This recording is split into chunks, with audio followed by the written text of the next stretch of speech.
raise 'em up, raise 'em up, yeah. Raise 'em up, trophy high, raise 'em up to the sky, raise 'em up, show everybody that newborn smile. Raise 'em up tall and strong, raise 'em up right from wrong, raise 'em up so damn high they can hear God singing along.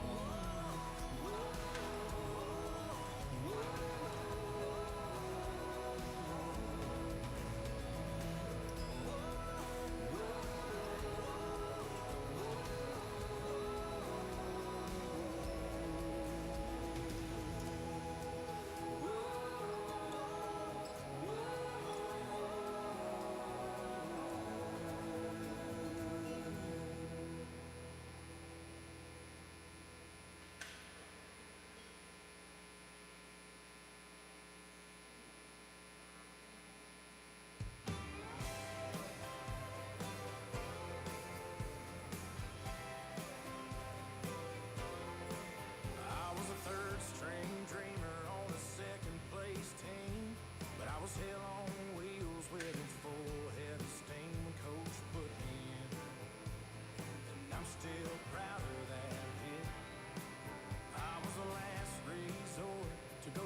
Ladies and gentlemen, your MC for the evening, Mr. Robert Murphy, Chief Warrant Officer for United States Marine Corps veteran. Give it up for that guy. Hey, James, I need a favor. Can you turn up the house lights for me, please? I just got to make sure we're set. There's a lot of commotion going on. I know people are still coming in. I want to kind of turn up the house lights so I can see a little bit, please. I want to do kind of a roll call, muster. I want to make sure things are in place, that we've got everybody here. So let me just start with something super important. So Denise Tubbs, caterer. Denise, are we set? Are we good? We're good. So you guys, so when the chaplain comes up and says, amen, you're a plate and dinner. And I understand, Denise, you've got appetizers already on the table that people should go ahead and start. My grandmother would say, manja, manja, just keep going. So don't wait. We got about 25 minutes of me talking before dinner's coming to you, so please enjoy your appetizers. Enjoy that for you this evening. So enjoy that. So I want to make sure that the food is ready, the caterers are ready, so let's start with this. I'm going to kind of do a roll call, and when I say your name or your organization, I'd love to have you go ahead and stand so I can just get a thumbs up, but please remain standing, and I want to make sure that we just have everybody here. Kind of a higher ed, take attendance kind of thing. So let's start with this. Let's start with the Our Community Salutes Board of Directors. Would you please stand? I want to make sure you're all here. And for everybody who's here, there's a couple board members that if I start this event, you guys are good. You're jumping ahead of me. I'm not ready to applaud them. What I'm getting ready to say that if I start this event without the board, a couple of these board members, they're going to look at me and I'll be pulled off stage. So I'm glad everybody's here and I'm doing a head count. You guys are here. Please remain standing. If you're a guest of the board, except for Staff Sergeant Romache and Stephanie and Sarah, but if you're a guest from the board and the board's asking you to be here, would you go ahead and please stand? Very good. Thank you very much. How about our corporate sponsors? Board members, please stand up. Guests, please stand up. Please stand up. How about our corporate sponsors? There's representatives from our corporate sponsors. If you're here tonight, please go ahead and stand. Now, we're going to get a crowd going here in a minute. I want to make sure everybody's standing. I'll work pretty quick.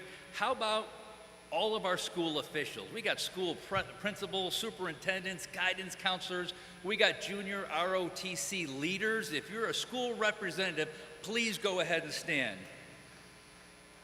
How about those of you who are at home? If you're home and you're watching this event, I have a big ask.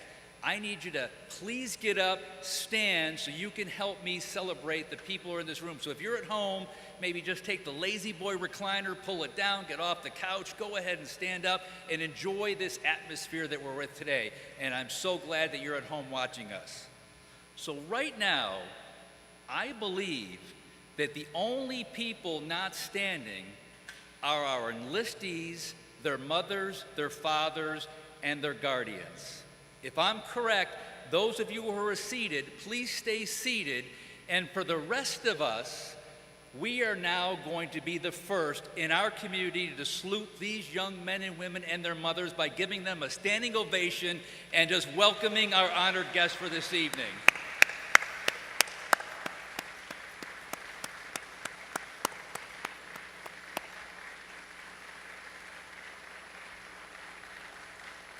Thank you very much. Please go ahead and take your seats. James, you could bring the lights back down.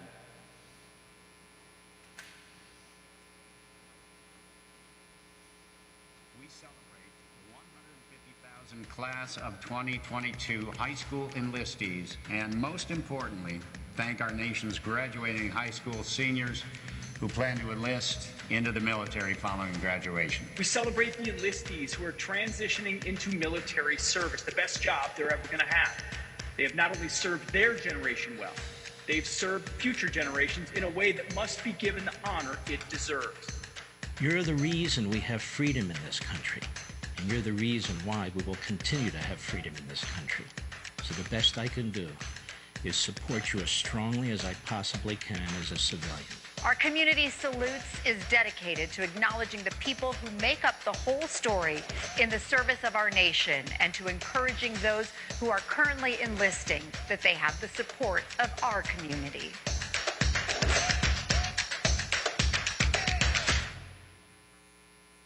We wanted to give you a little understanding of what our Community Salutes is. And our Community Salutes is a national nonprofit organization founded in 2009 to support the next generation of patriots enlisting in our U.S. Armed Forces who are graduating from high school.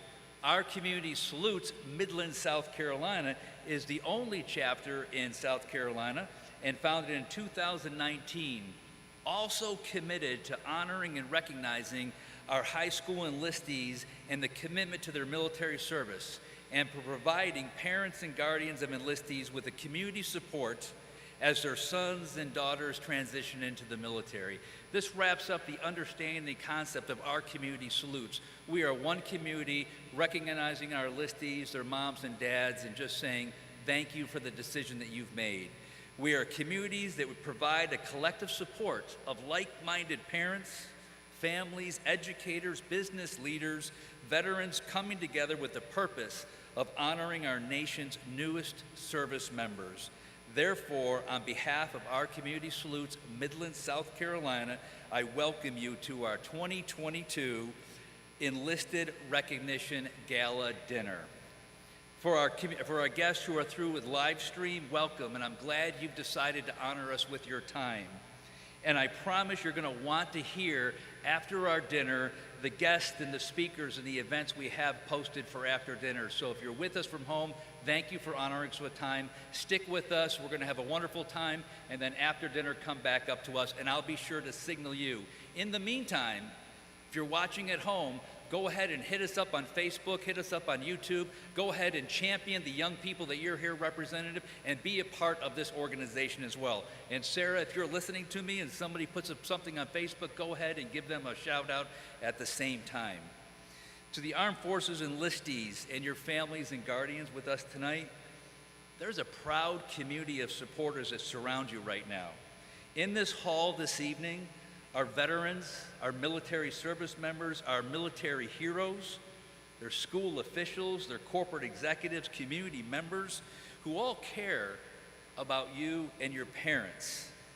And allow me just to take a moment before we have dinner to introduce to you your community, the people that you might not have any idea that when you raise your right hand to support and defend our Constitution, that there would be a community that would surround you and recognize the commitment you've made to our nation.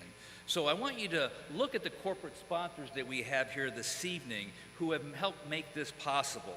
We have Centera, Rich and April Breeder here. Rich is a Army veteran. We have Security Federal. Chris Varenz is here this evening. Howell Printing sponsored us, and Janie and Bill Howell are with us this evening. Savannah River Mission Completion. Miss Dara Glass is in the office. Travis Leichner are in the office in the auditorium. And Carl Sherman is here. Now, Travis is a South Carolina National Guard First Sergeant, and he's also a USC Aiken alumni, Chancellor Heimerman. Travis is in the audience tonight, as well as Carl. He's a South Carolina National Guard Sergeant First Class, and they both represent, along with Dara, Savannah River Mission Completion. Savannah River Nuclear Solutions, Stephen and Clarissa Cooler in the audience, along with Kevin Witt. And Stephen is an Army veteran, and Kevin is a Navy veteran. You're getting the idea that there's a lot of military people who have been where you've been, enlistees, and want to just show you how much we support you. Longnecker and Associates, Clay Ramsey and Dennis Thomas are in the audience. Whelan Foley, Wealth Advisory Group of James Montgomery Group. That's Jim and Cynthia Foley are in the audience, and Jim is a Navy veteran as well.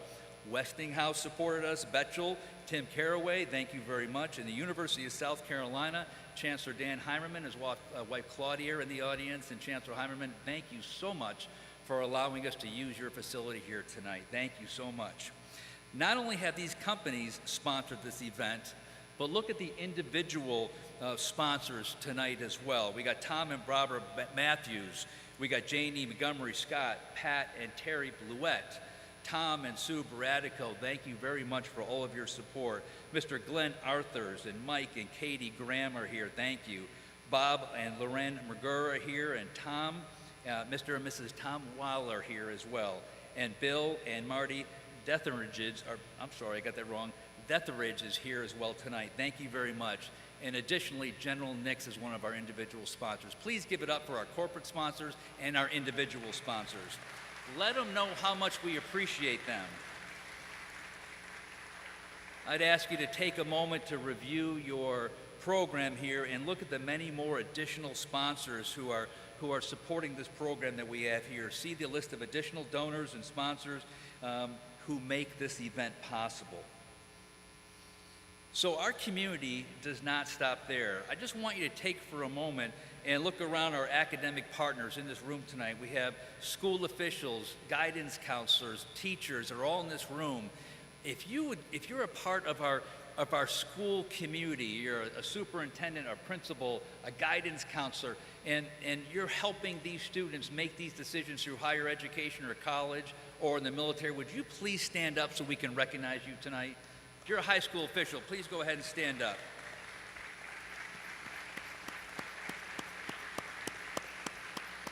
It's a great partnership that takes place with these high schools and our recruiters. Thank you very much. And allow these children and these students to make the best decisions that are for them. So for the enlistees, I hope you're getting a sense there's a lot of people who care about you and care about your enlistment. You know, you're really a big deal, and we want to thank you for your decision. Again, your community of supporters does not end with all the people. There's a whole nother list that I just want to read off very quickly so you get this idea that you've made a decision that impacts a lot of people in this area that we live in. And we just want to make sure it's important to you. So we have a whole group of guests that are here this evening that we would just like to recognize for a moment and have you realize how big your community is. We got Michelle and Fred Benarak, and their son Adam is here. Adam is a U.S. Marine. Dwight Branham and his wife Heather. Now, Dwight couldn't be here this evening. They had an emergency at home, but Tristan Stone and his wife Hannah are here. They represent the University of South Carolina, Aiken. Jim and Becky Lorraine and their guest Emmett Hopkins. Jim and Becky are both Air Force veterans. Jim is the president and CEO of America Warriors Partnership, a wonderful organization. Enlistees, there's people in your community that as you're working with your recruiters to enter into the military, if you decide to come back home in 2 or 4, or someone like me 25 years later, there's another community of supporters who want to and care about your transition back into home. And Jim Lorraine and his organization are one of those people. Bob and Beth Newbern. Bob is a Navy veteran. Thank you for being here this evening. Jess Valentegli, Jeff, I got it wrong. I'm sorry, Jess Valentiliano. I almost got it. I had to have that moxie from Jersey to get that name out, but he's a Marine veteran. I'm glad you're here tonight, sir. Thank you. Cherie Tham is also here from Aiken Warrior Partnership. Stephanie Zimmerly and Sarah Hines, the daughters of Medal of Honor recipient Gary Bykirk, are with us this evening. Lieutenant Colonel Jeffrey Keenan and his wife Stephanie are here. Lieutenant Colonel Keenan is the commander of our U.S. Army ROTC here at University of South Carolina, Aiken, in the Aiken Detachment. So Lieutenant Colonel Keenan, thank you for being our guest this evening. And finally, we have the Midland Valley High School Junior ROTC, Go Mustangs. Thank you for being all of our escorts tonight. And the North Augusta High School Junior ROTC, who will be presenting our colors in just a moment. Go Yellow Jackets. Thank you for being here. We have the OCS Midland Board of Directors, as I stated, and our very, very special guest, our featured speaker this evening, Medal of Honor recipient, Staff Sergeant Clint Romachet is here. Please give all those people an applause.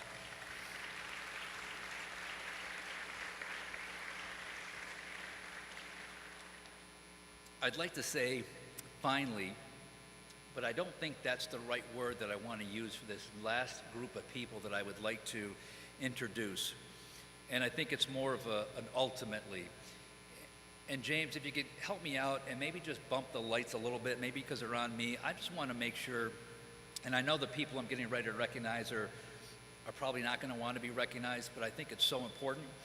So if you're a mom and dad, and one of your children have served or are currently serving, would you please stand? Would you just honor us with your presence for a moment, please? If you're a mom and dad, and you have a son or a daughter who served or is currently serving, would you please stand? You see, there's one thing to marry a military member and have that a spouse. It's altogether different when it's your son and daughter. When I was deploying in and out of the Middle East, my wife and family would support me greatly. But when my son, when he joined, and he had his first deployment to Iraq or Afghanistan, and when he left, it was altogether different. So let's give those people a round of applause. Thank you very much for raising patriots who served our country with honor. Thank you very much. So before we stand for the national anthem, would you please, a little quick commercial, silence your mobile devices. So I would like you to take a moment and look around the room. I'd like you to breathe in the excitement. We don't want the evening to go by too fast. We want to have the excitement of celebrating our enlistees, and I want you to realize this evening is for you. This gala is your community's way of putting our collective thank you into action. This is your night. You're the big deal, and we are so proud of you, and we want to celebrate that. So at this time, I would ask that we all stand for the national anthem and the presentations of colors, which include the service flags from all armed service branches presented by the North Augusta High School Junior ROTC under the leadership of United States Marine Corps Master Gunnery Sergeant Thompson. Please present the colors.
Thank you. Please be seated. Did you notice the Space Force flag in that color guard presentation? That was pretty cool. All the service flags were represented in that presentation of the colors. So I do want to draw your attention to the program one more time, where there's a list of all of your speakers that we have this evening and the sequence of events that we have planned. I would like to, before we go into our invocation and our prayer for our meal, I'd like to introduce you to enlistees to 2 University of South Carolina Aiken students who chose, just like you a few years ago, to raise their right hand and support and defend our Constitution by joining the armed services. One, very local from Minetta, and the other one from Los Angeles. Please welcome Michelet Coleman and Jason Falah to our videos.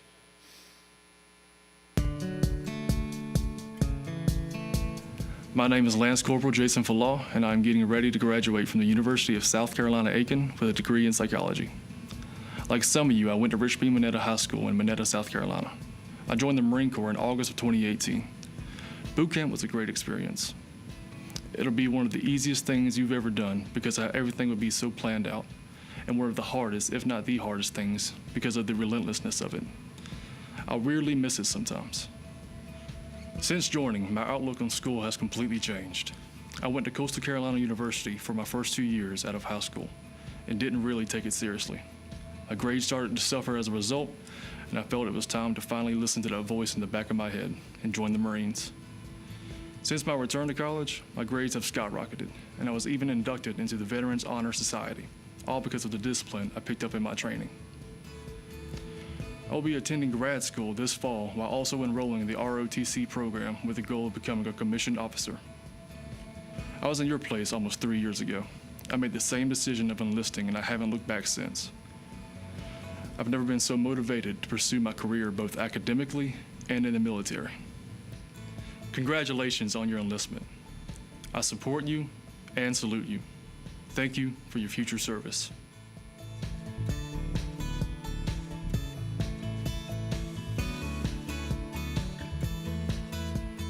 Hi, I am Michelet, a U.S. Army veteran and now an education major at the University of South Carolina Aiken. I joined the Army later than most at the age of 25. It was a plan that I had refused to let go of. After boot camp at Fort Jackson, South Carolina, I was stationed in Hawaii on Schofield Barracks and spent 4 years in service. In 1 year from now, I plan to be starting my first year as an elementary school teacher. One thing I want new enlistees to know is to always have your battle buddies back and never leave them behind. The decision to join was the best decision of my life. It offered me so many experiences that I would not have had otherwise. Outside of my MOS, I learned communication skills, leadership tactics, and what it takes to work as an effective unit. Congratulations on your enlistment, and I support you and salute you on your bravery to serve this country.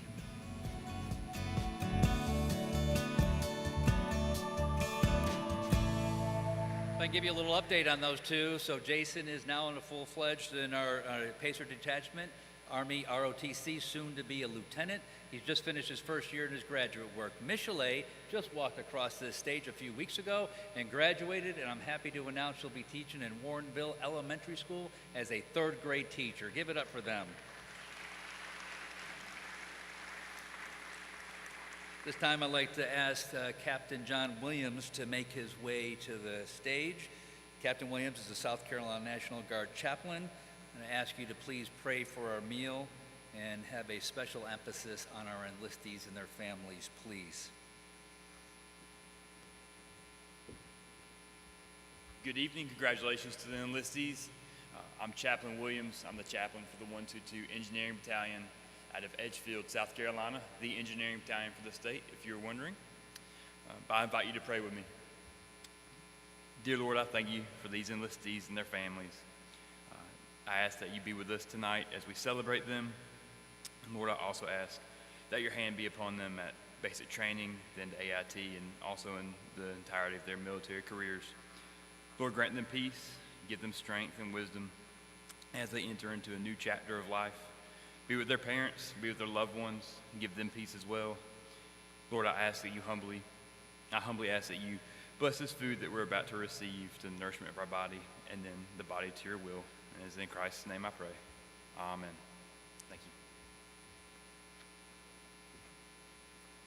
you. As Denise and her crew start serving our dinners and they make your way to your table, please enjoy your meal. There's restrooms that are located in the foyer in which you came in.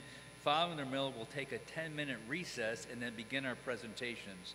And again, for you watching at home, thank you for honoring us with your time and staying with us. We'll be back in about 40 minutes where you will want to hear from Medal of Honor recipient Gary Bykirk's daughters, and you're also going to hear from Staff Sergeant Clint Romachet, also a Medal of Honor recipient. Please stay with us, and we'll see you back here in about 30 to 45 minutes. Enjoy your meal, please.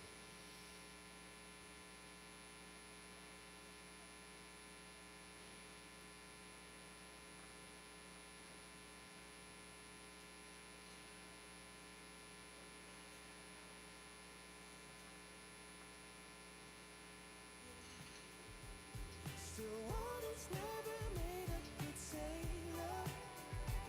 Only one bad day.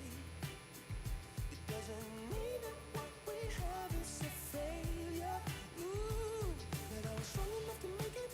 Ooh, every time enough to break it. But then you turn around and say it. Oh, did I hear you right? You say we should stop before it's too late. 'Cause you think we're at the moment when hearts break. It's a fine line to define if we're about to make another mistake. But if we're finally doing something right, oh, does it feel so right? Feels so right. Strong enough to make it, strong enough to make it, will we ever make it right?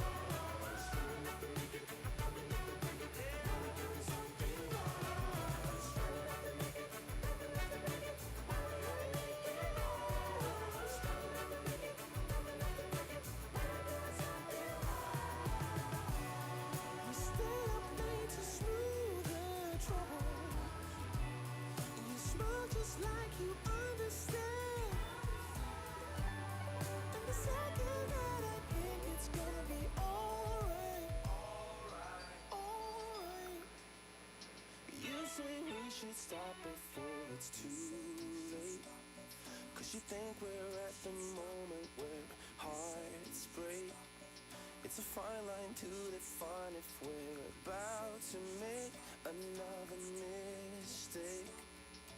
You say we should stop before it's too late. 'Cause you think we're at the moment when hearts break.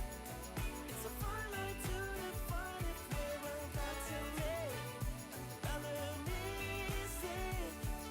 But if we're finally doing something right, 'cause it feels so right.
People heed the notion I am born again, and I know I'm better now.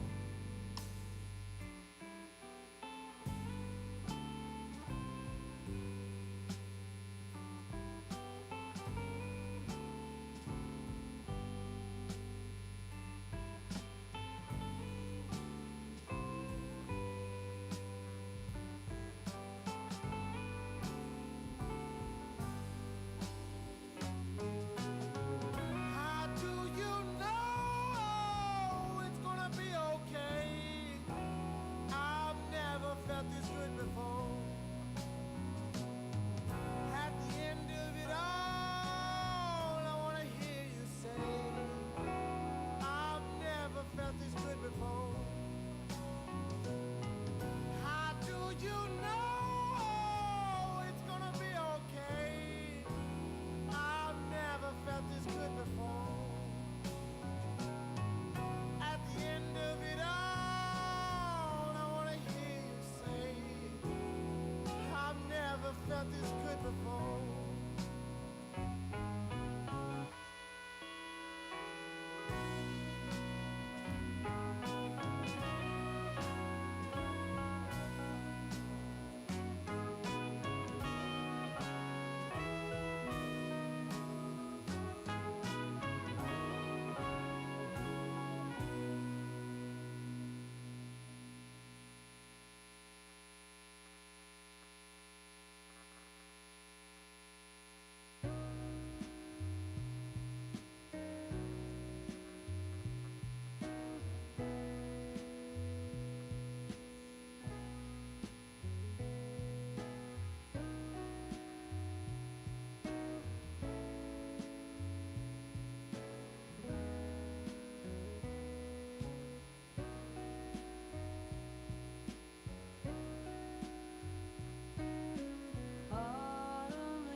everything and sometimes even you and me, my lady.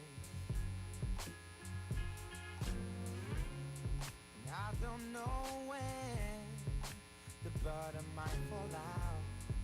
It comes out you so fast. The only thing I know, I just wanna stay next to you. Oh, right next to you. Yeah, yeah, yeah, yeah. Everything is fine on bright days, yeah. When the rays are shining, baby. But if you feel the rain, boy, just call my name. I'm next to you, baby. Oh, next to you, baby. Next to you, baby. Da da do, da da do. Do do da da do. Da da do, da da do. Yeah.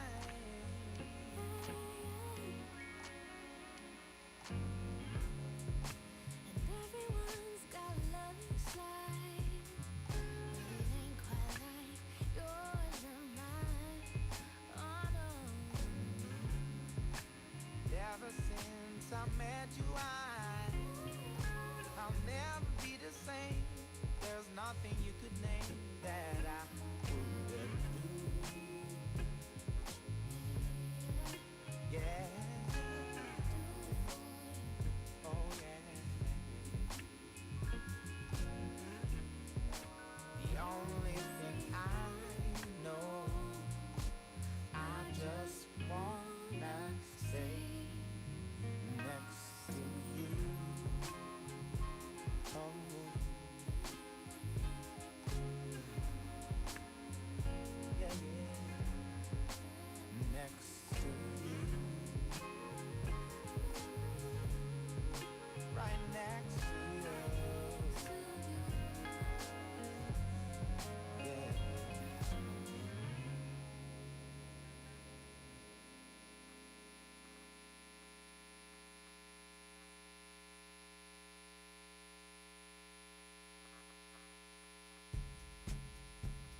say what they used to be. From the clock back when maybe see a brighter light shining down on me. Been lost for some time, but I'm just trying to make out the dreams in my mind. Silence starting to kill, slowly starting to ever wait my kind. Don't know if I'll make it through, I don't know if I'll stay alive.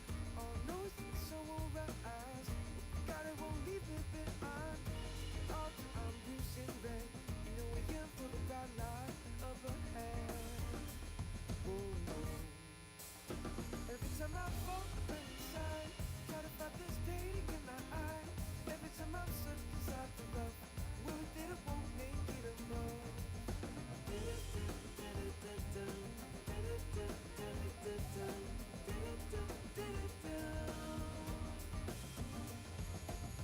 Whoa, hear it coming. Strained out, I'm in loving.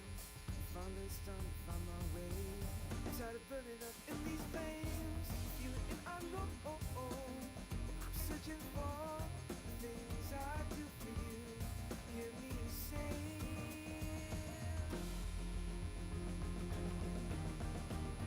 'Cause every time I fall, burn inside. Try to fight this pain in my eye. Every time I'm stuck inside the love, worried that it won't make it above. Some people like me need to fly, but a little can we get us some lost in this city, feeling down, worried if I make it safe and sound.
Good evening.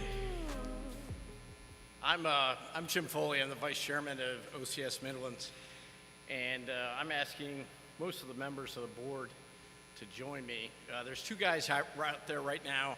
They're having a panic attack because we're going off script. We are introducing something that is unexpected. So let me start off by, of course, joining everybody else and thanking the enlistees and congratulating you. As you know, we started in 2019 at the introduction of two men, Pat Bluett and Tom Matthews. Now you may, when you see Pat and Tom, you may ask yourself, why do these two guys have such a passion about enlistees in the military? So maybe these pictures might help. If you can just join me and look up there.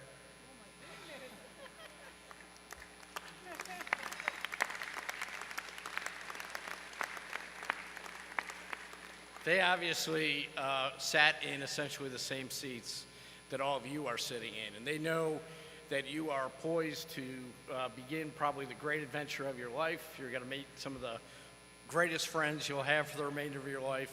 You'll have some great challenges and some great responsibilities. And they, when you see them, have aged remarkably gracefully, but they sat in the same seat that you did, as did many of our veterans, including myself, a few other veterans on our board. They are wrapping up their tour on our board, and they have done an extremely exemplary job, not only of putting together these events, but assembling a board, a terrific group of people, and we are prepared as a result of their contributions to recognize the people that will follow you into the military for the next several years. And so I had the privilege of talking to our national chairman in the last week, and we've got a few gifts for Tom and Pat that they're not aware of. So if I could ask Clint Romachet to join me up here as well. And in a minute, I'm going to ask Pat and Tom to join me as well. So give Clint a chance to get up here first. I can't see anything, so I don't know if Clint's coming or not.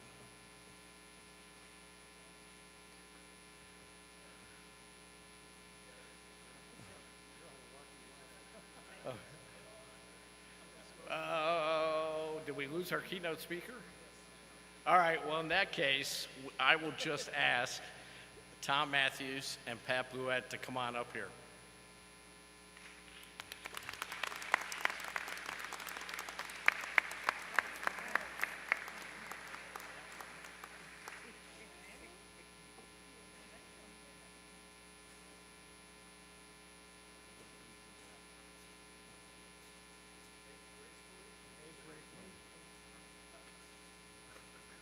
I was going to have Clint do this, but you're going to have to take a knee while I put this over your head. Okay. Take a knee. Here we go. That's for you. Oh, thank you. Thank you all. Thank you. You're in good hands.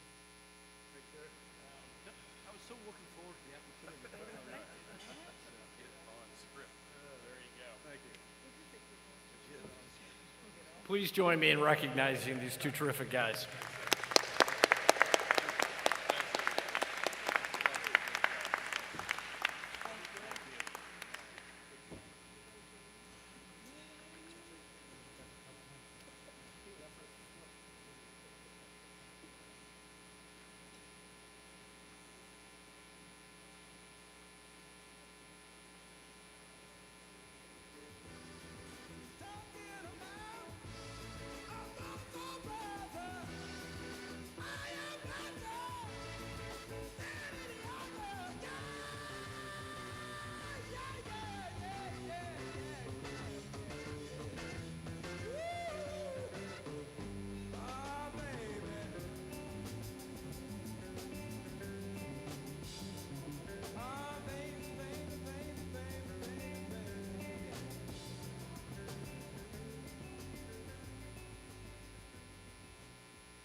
して今ギターを弾いてる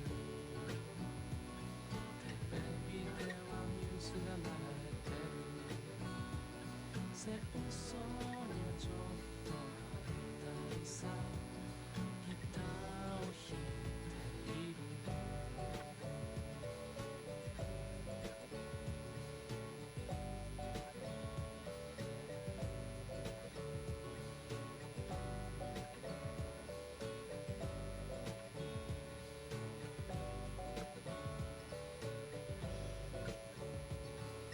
ニューヨークの空には朝から雨が降っている街中が濡れて光るそのうち空は暗くなりみんなの声も夜空に吸い込まれる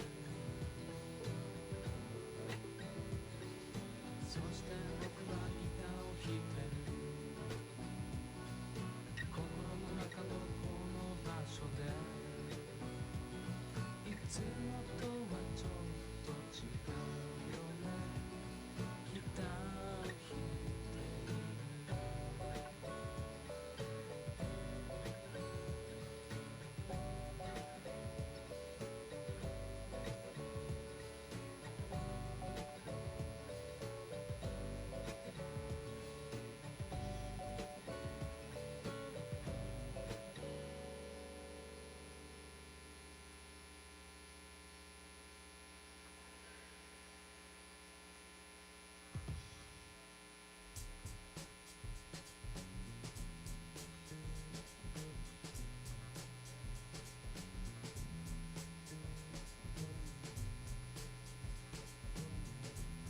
LA on my mind, I can't breathe.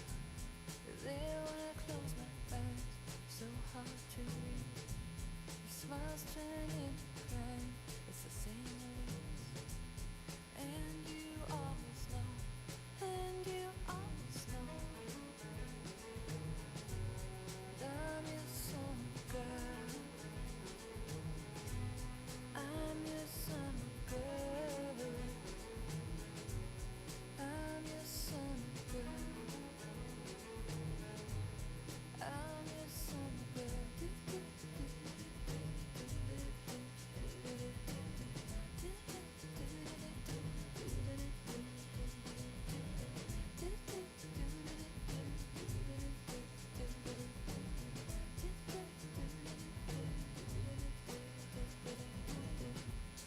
Lightning in your eyes, you can't speak. Falling from the sky down to me.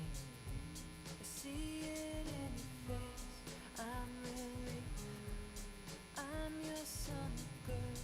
I'm your summer girl. I'm your summer girl. I'm your summer girl. I'm your summer girl. I'm your summer girl. I'm your summer girl.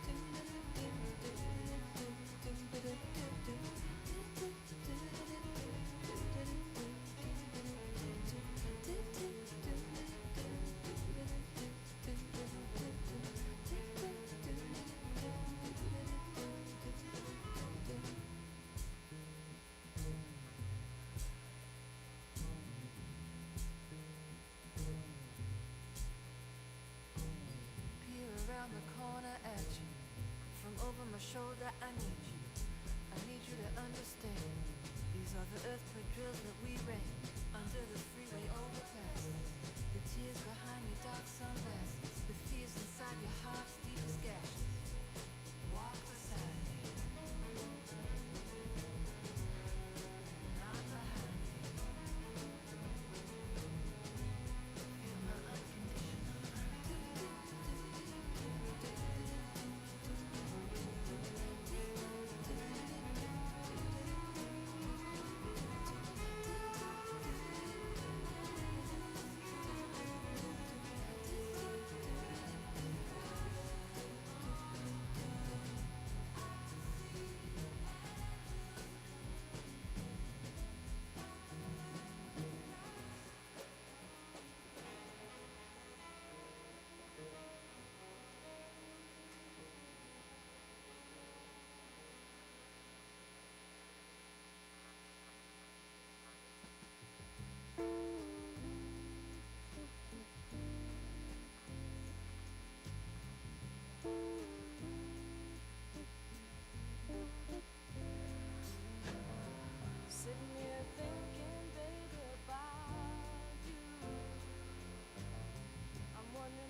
Ladies and gentlemen, I have 7:15. We're going to go ahead and take a 10-minute recess. Feel free to use the facilities in the lobbies. We'll turn up the house lights. The servers will come and clear off your plates. If you're still eating, please feel free to continue that. There'll be coffee and dessert. I think dessert's already on your table. But we'll go ahead and get back together again at about 7:25. Looking forward to seeing you people at home. Thank you.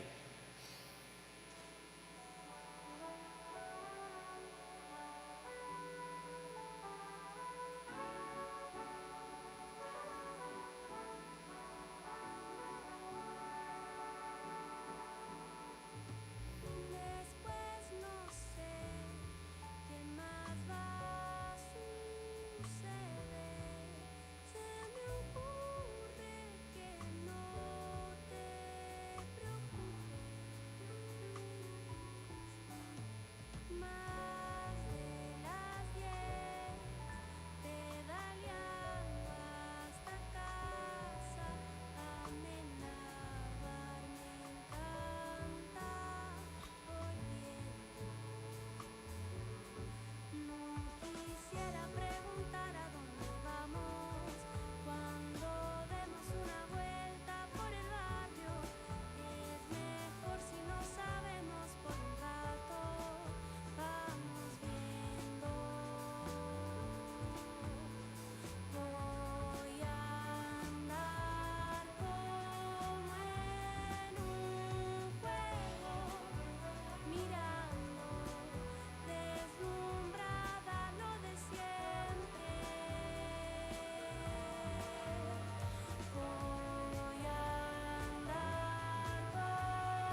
show, yeah, you got my attention.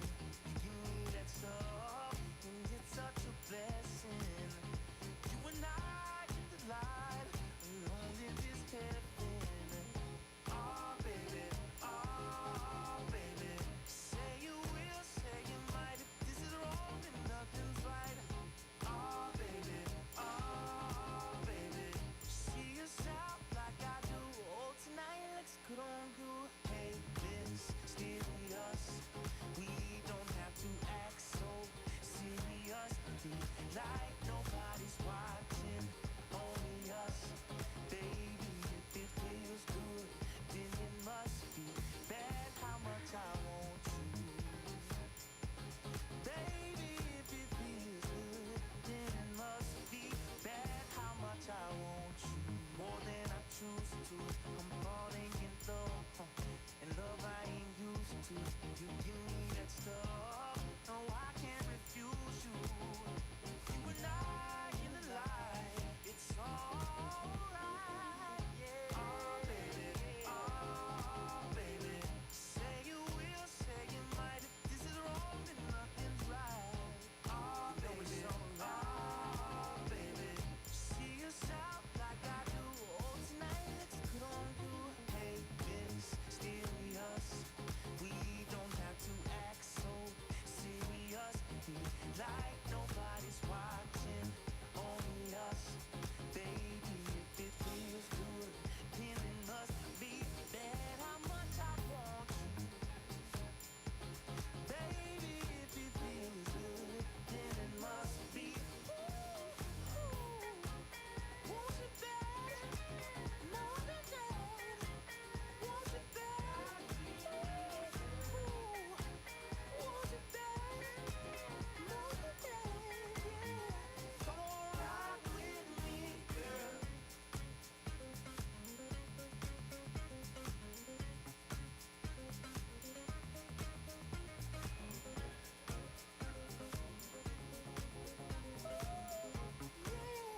Come on, rock with me, girl. Hey, this still us. We don't have to act so serious. Be like nobody's watching, only us. Baby, if it feels good, then it must be bad. How much I want you. Baby, if it feels good.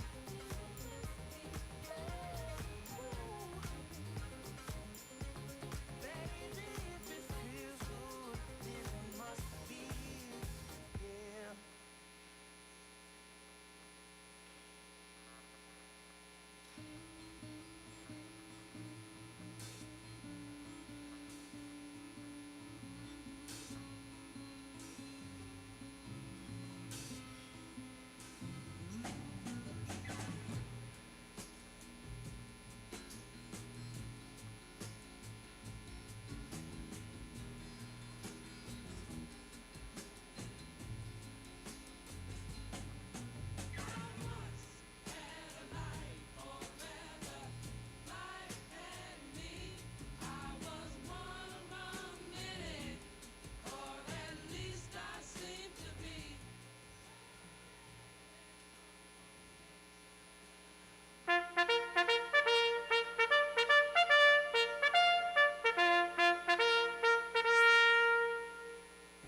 Ladies and gentlemen, please make your way back to your seats. The program will continue in about 2 minutes. I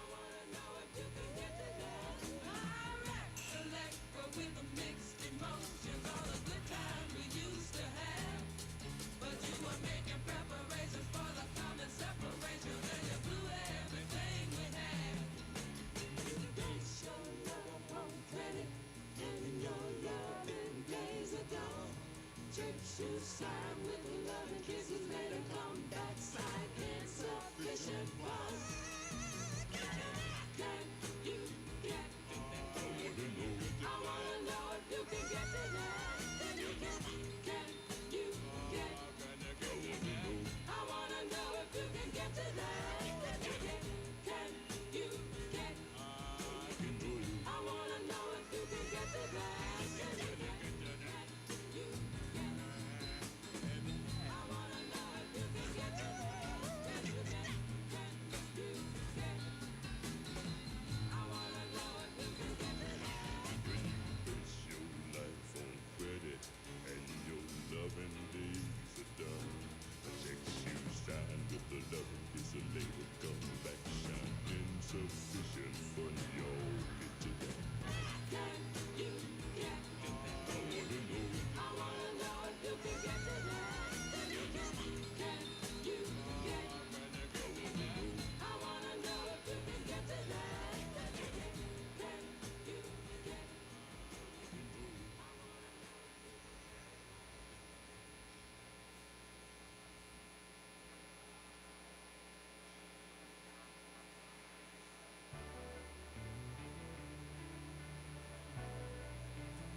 will make me strong. I'm stepping out into the great unknown. I'm feeling wings though I've never flown. Got a mind on my own. Flesh and blood to the bone. I'm not made of stone.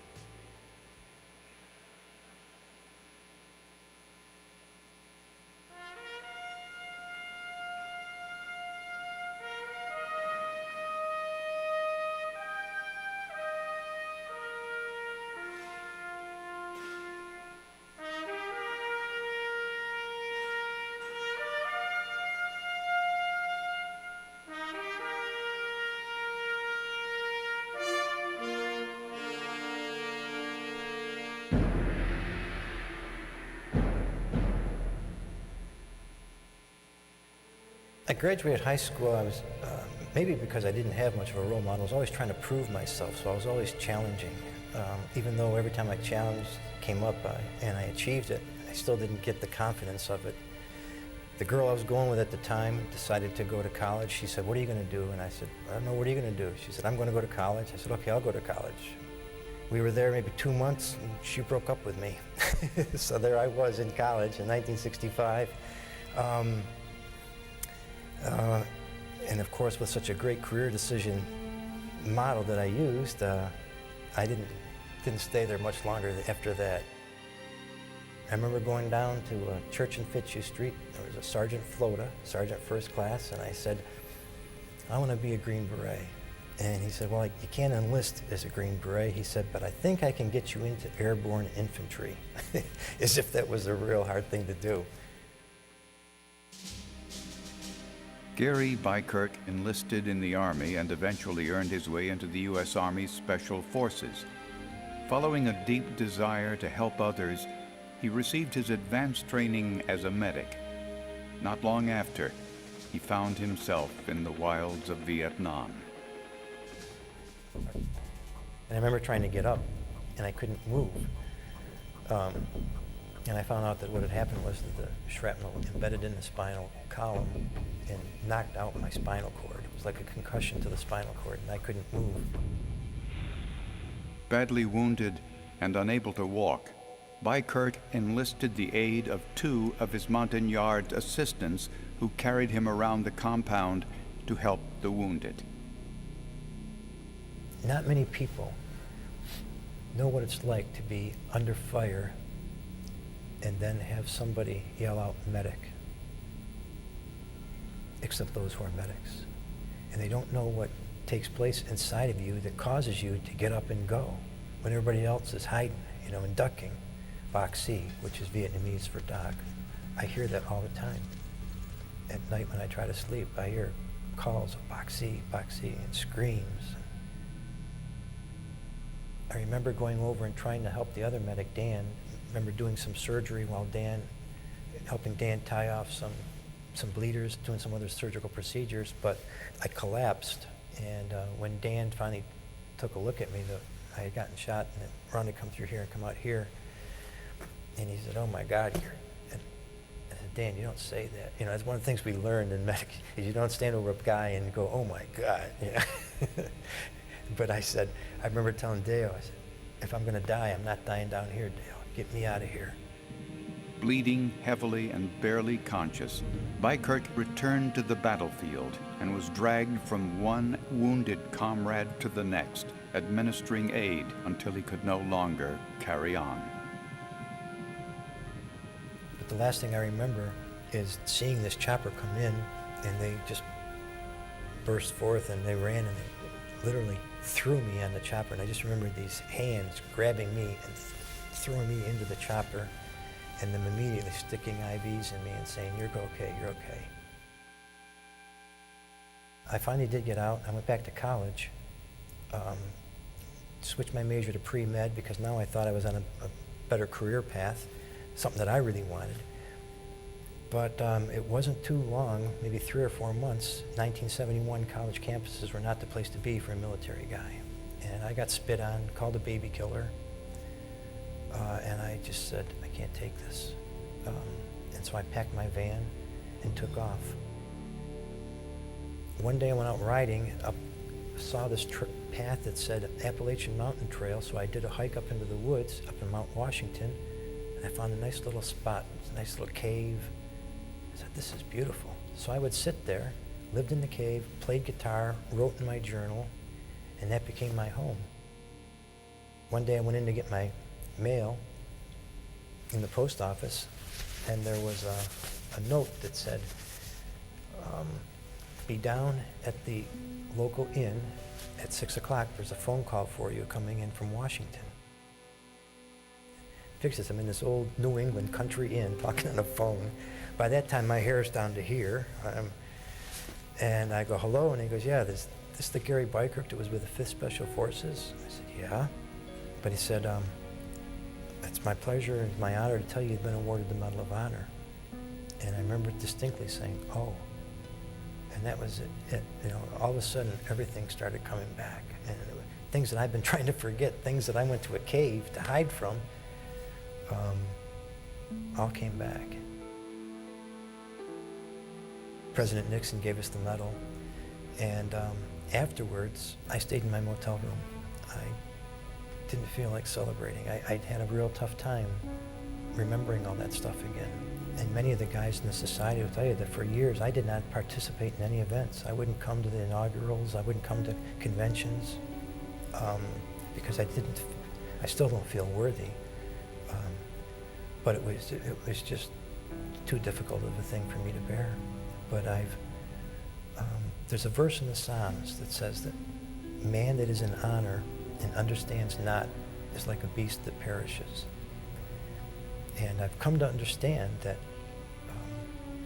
what this medal represents it's not about me, and it's not about anything that I've done, but it's about men and women who value something so strongly that they'd be willing to die for it, and they'd be willing to defend our country for it. And so they put on the uniform. And for every man and woman who puts on that uniform and puts themselves in a position where they have to defend or may die from the country, that's what this medal represents now. It's a symbol of a valuing of something greater than self. It's a tremendous, tremendous legacy. It's a tremendous, tremendous honor to be able to hold something like this and wear it.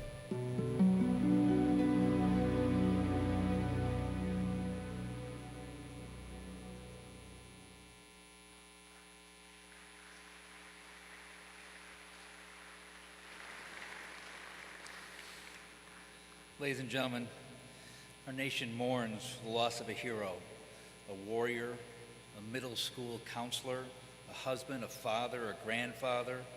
This past December, Sergeant Gary Bykirk passed on to his final duty station, where I can only imagine that the Marines who were guarding the gates of heaven proudly saluted the sergeant as he humbly entered. Would you please bow your heads and have a moment of silence for Sergeant Barry Bykirk, Medal of Honor recipient.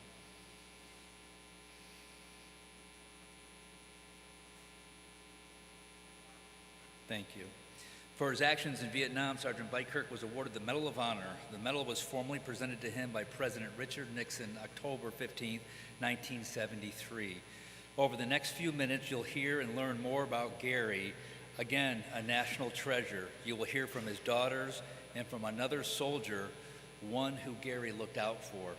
Gary kept the other person in mind above his own comfort and above his own peace. You will also hear from Gary himself, a message titled, Dear Young American.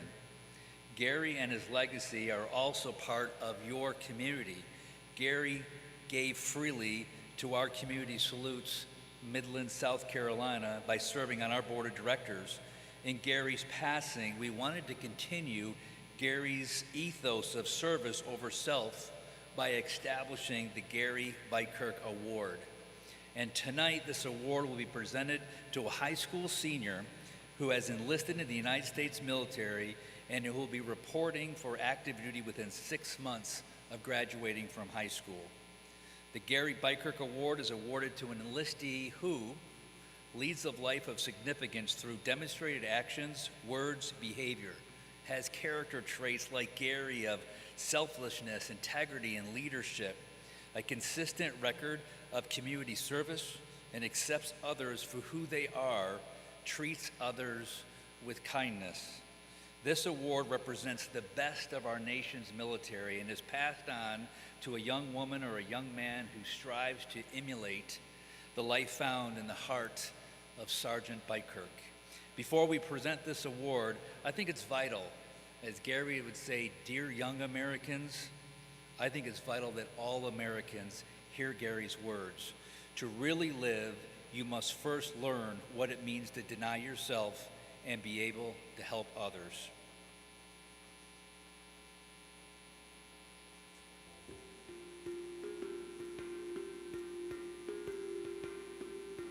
Dear young Americans, there's two life lessons that I really try to focus on with young people.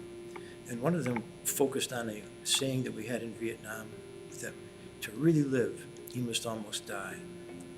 To those that fight for it, life has a meaning the protected will never know.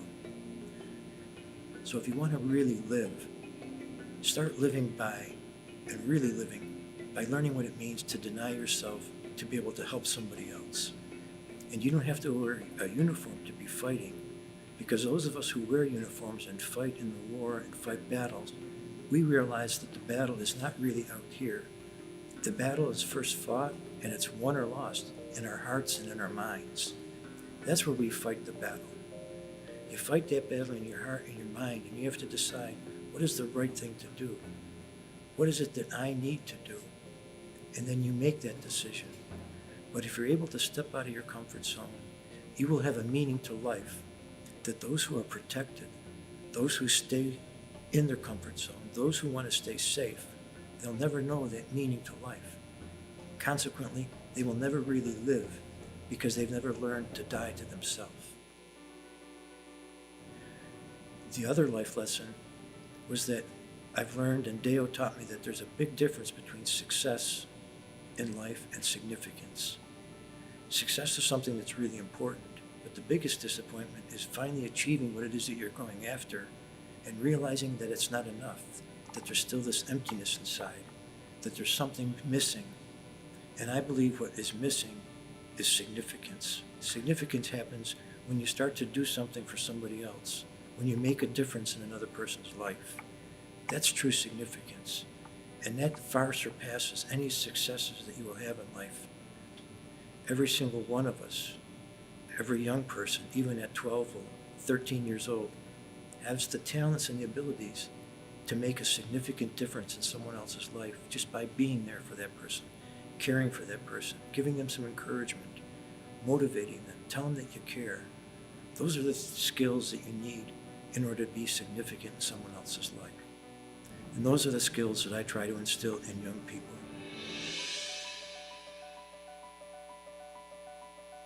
I think that the most important thing that you can do in your life is to realize that you have a purpose, that you were created for a reason, that you're unique, that nobody else can fulfill that purpose that you were created for. And if you can find that purpose will give you a hope.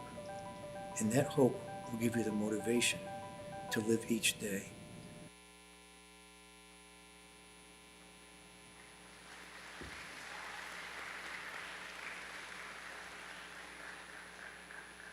Ladies and gentlemen, I'm pleased to have Sergeant Gary Bykirk with us this evening through his daughters. I'd like to welcome to the podium Stephanie Zimmerly and Sarah Hines, the daughter of Sergeant Gary Bykirk. Please give it up for them.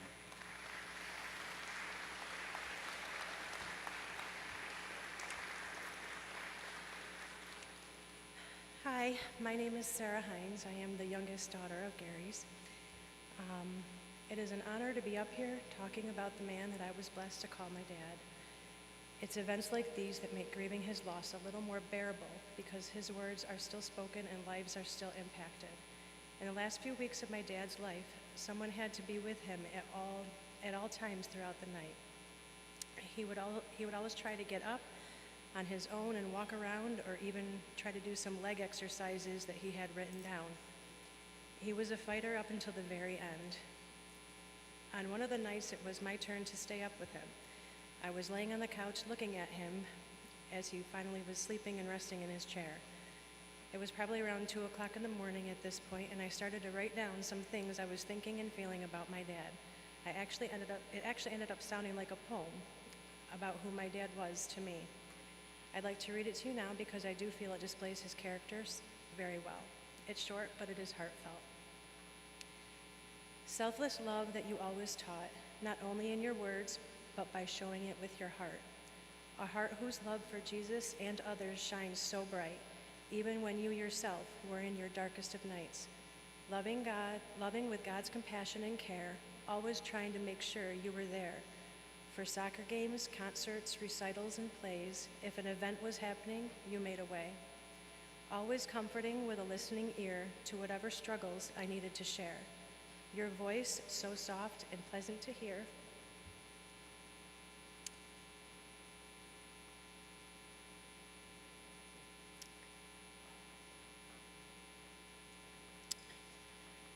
with just a few words, it would calm and take away many fears.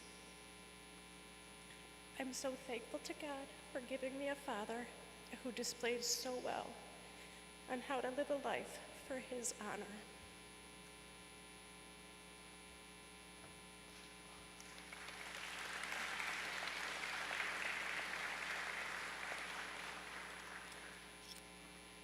Hi, I'm Stephanie. I'm Gary's oldest daughter.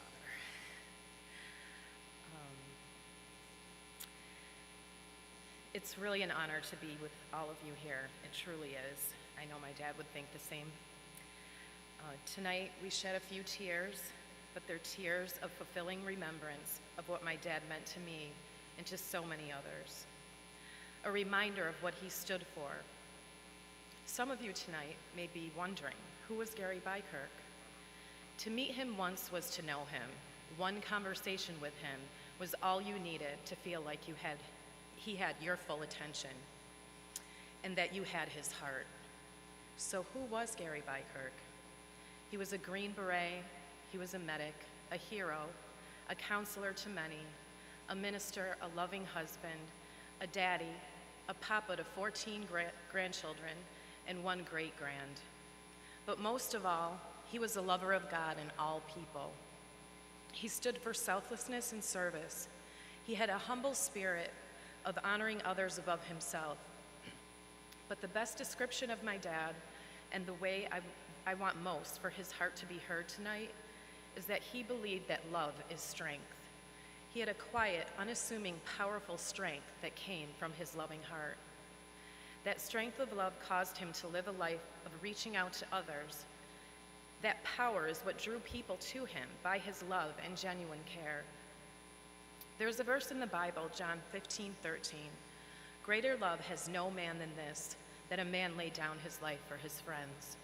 My dad lived out this verse every single day of his life. To friends, strangers, or foe, it did not matter. He would give him and give his life for you. So tonight, with all these emotions of sadness of him not being here, there's also a comfort and remembrance of who he was. But most of all, this night brings to me, and hopefully to all of you, a renewal of vision and inspiration to not look at my own struggles and problems and reach out with that same strength of love that he had and make a difference in someone else's life. To lay down my life to lift up others. That's what the Medal of Honor represents. That's what tonight represents. And I say very proudly as his daughter, that's what the name Gary Bykirk represents. Now, ladies and gentlemen, I'd like to introduce you to a young man that was very special to my dad and considered my dad a mentor, Medal of Honor recipient Clint Romachet.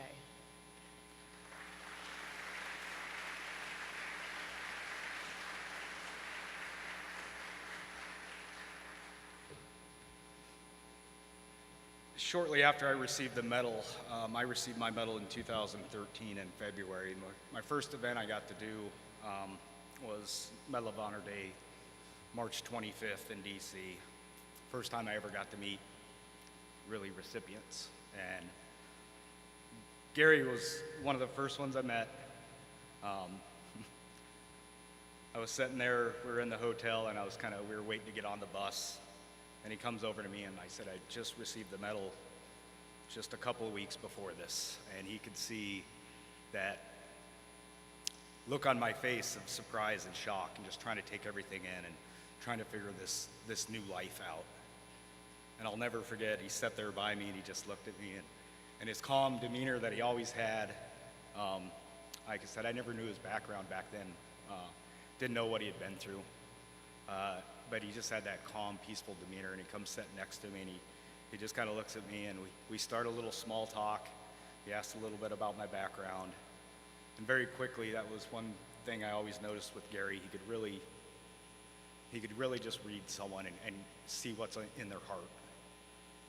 And I was going through some stuff back then, of course, with the emotions of everything, and he just gave me this advice, and he looks at me and he's like, Clint, just know that you're never going to do anything else alone in your life, and you'll always have your brothers here with you, helping you along the way. If there's anything you need, we're just one phone call away.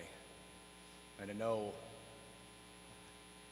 and I'm paraphrasing what he said and what we kind of talked about, and he said, I know I can see it in you that you want to go out and help people, but you got to make sure you're good in your own heart before you can give that love to each other, to someone else. Make sure you're good in your own mind before you try to give it to everybody else. And that weighed quite heavily on me, what he was telling me in that conversation. And I was blessed to get to know Gary over the almost better part of a decade. Like I said, always had some of the best advice I ever needed, calm, cool demeanor. And it's just amazing that even though he's not with us anymore, that this award, what this represents in his name, his honor, will solidify and guarantee that what he impressed upon so many gets carried on and never forgotten, and always brought to another generation of young men, women, and warriors that will never forget Gary Biker. Without further ado,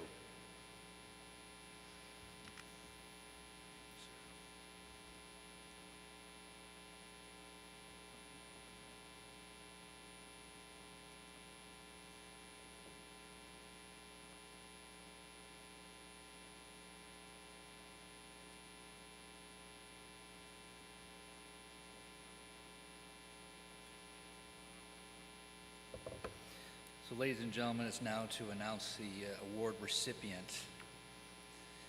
We're going to have Sarah, Stephanie, and Clint read off the citation, and then we're going to ask the young enlistee to come forward. In the student's nomination letter, the writer states, during our first meeting, he informed me of his plans to serve our great country. At such a young age, he has decided to place the needs of others before himself. I remember sharing with him how proud I was of him for choosing the Marines. His response was humble and showed his maturity by saying, I'm happy that I get the chance to do this. Many seniors are making plans for themselves, but Roman is making plans to protect and serve the United States. He is involved in several school activities and is a leader in the NJROTC. He's also a member of our Student-to-Student Club, which serves to help new students make connections at North Augusta High School. He is a perfect student for others to meet because of his welcoming demeanor and kind heart. His nomination letter indicates, I asked him if he had any fears or concerns since the recent conflict with Ukraine and Russia. He assured me that he was not worried at all what his future held. He said we all have to make sacrifices. He is ready and willing to protect the United States and its interests. I am so very proud of this young man, and I feel he is truly deserving of the Gary Bykirk Award. ladies and gentlemen, I'm honored to award the Gary Bykirk Award to Roman Ballbag, United States Marine Corps enlistee from North Augusta High School.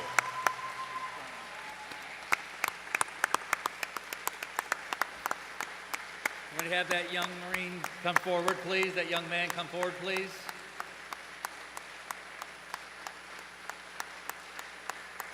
Here he comes.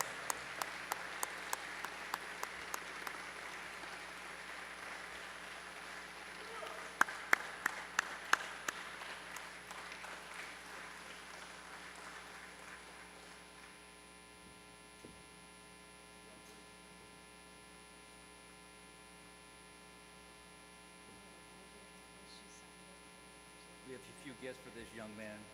Stephanie and Sarah presenting him a signed copy from Gary's wife of Gary's book, and they're presenting that to Roman right now.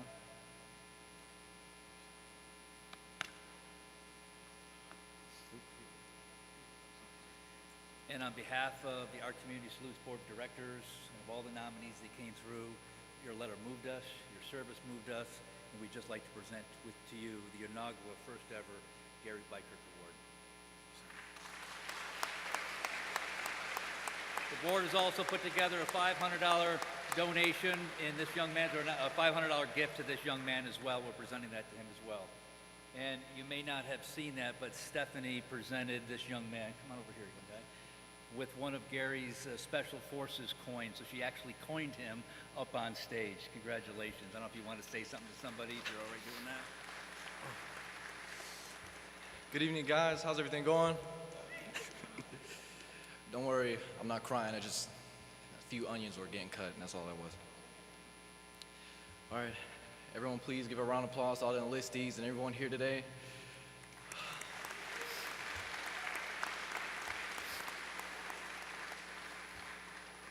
Before I even got on here, I wrote an entire essay because I was so nervous of being here. So I'm gonna read it here with y'all today. We all started here with a journey to continue on with our life and push forward. I've learned that the very minute I get up every morning means that I've decided to restart. A new change to a new day and a plan. I never thought I would become a leader, nor did I ever see myself become one. Instead, I thought myself as someone who was there to assist others when needed it. Until later on, I would know that my motivation came through those surrounded by myself. Me being able to motivate others to do better can and has motivated me to push harder. This has given me the mentality to realize that my vocabulary no longer consists of me or I. It was more we and us. It takes a strong mentality to see that failure isn't the option, but the persistence to win and complete your objective is the only option. I know some of you say that you keep failing and failing, but guess what? You keep failing so you can succeed even more because you get back up more than you fall. To get where you have never been, you have to do things you have never done before, even if it means failing in a different way. Practice makes what? Perfect. Wrong. Practice makes improvement. And that's just a fact. Not one time has practice ever made perfection. How many times can you say that you failed trying to be perfect? We're all stuck trying to be perfect, but what we really need to be is ourselves.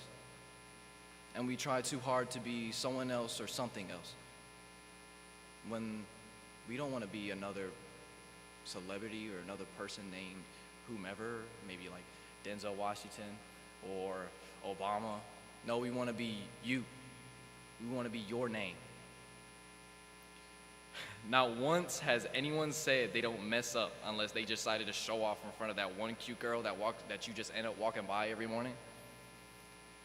We are who we motivate and who we do better than.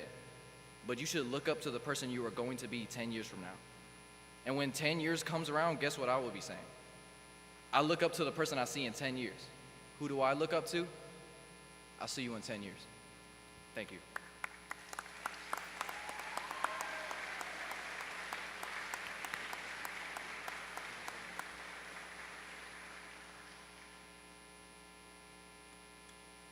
Give this young man some advice that my dad taught me. My dad was a Marine who fought in Korea, and when I decided to enlist in the Marine Corps, my dad told me two things.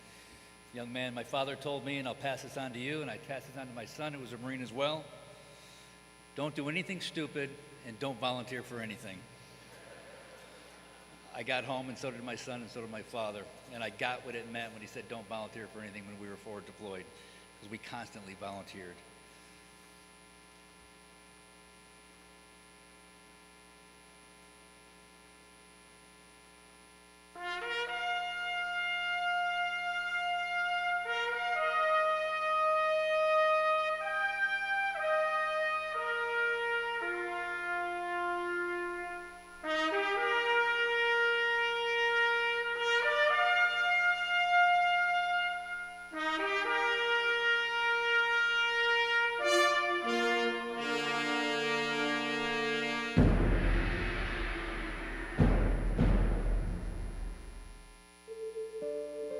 I grew up in a tiny town in California, and I was always just so amazed at, my grandfather, especially Grandpa Smith, old World War II vet.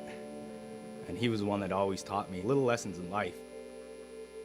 My dad was a Vietnam vet. He didn't talk a whole lot about Vietnam or what he'd experienced.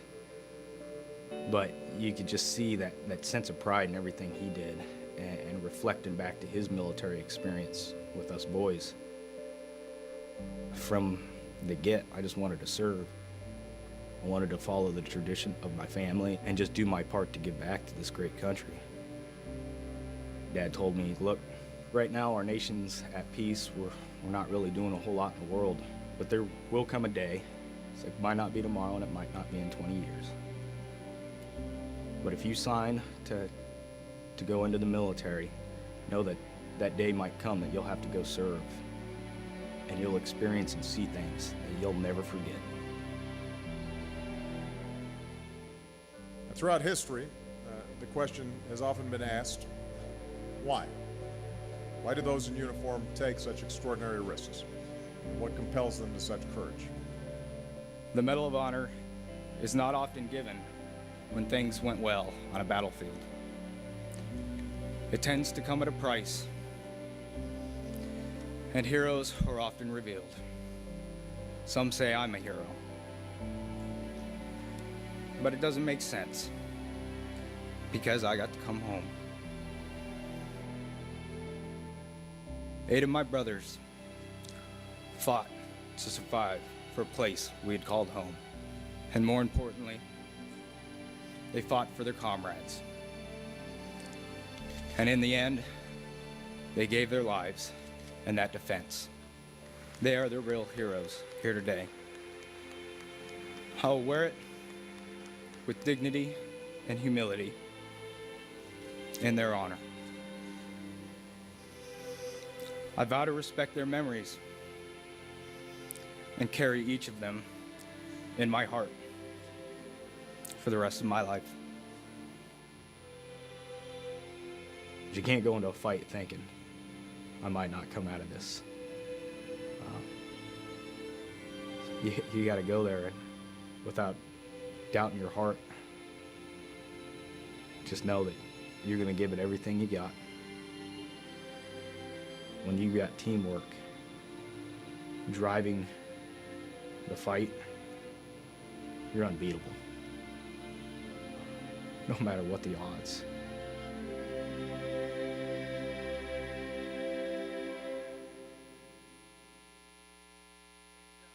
Stand. And I'm honored to ask my brother, a national treasure, a hero, to join me on stage. Please welcome Staff Sergeant Clint Romachet, one of 66 living Medal of Honor recipients, please.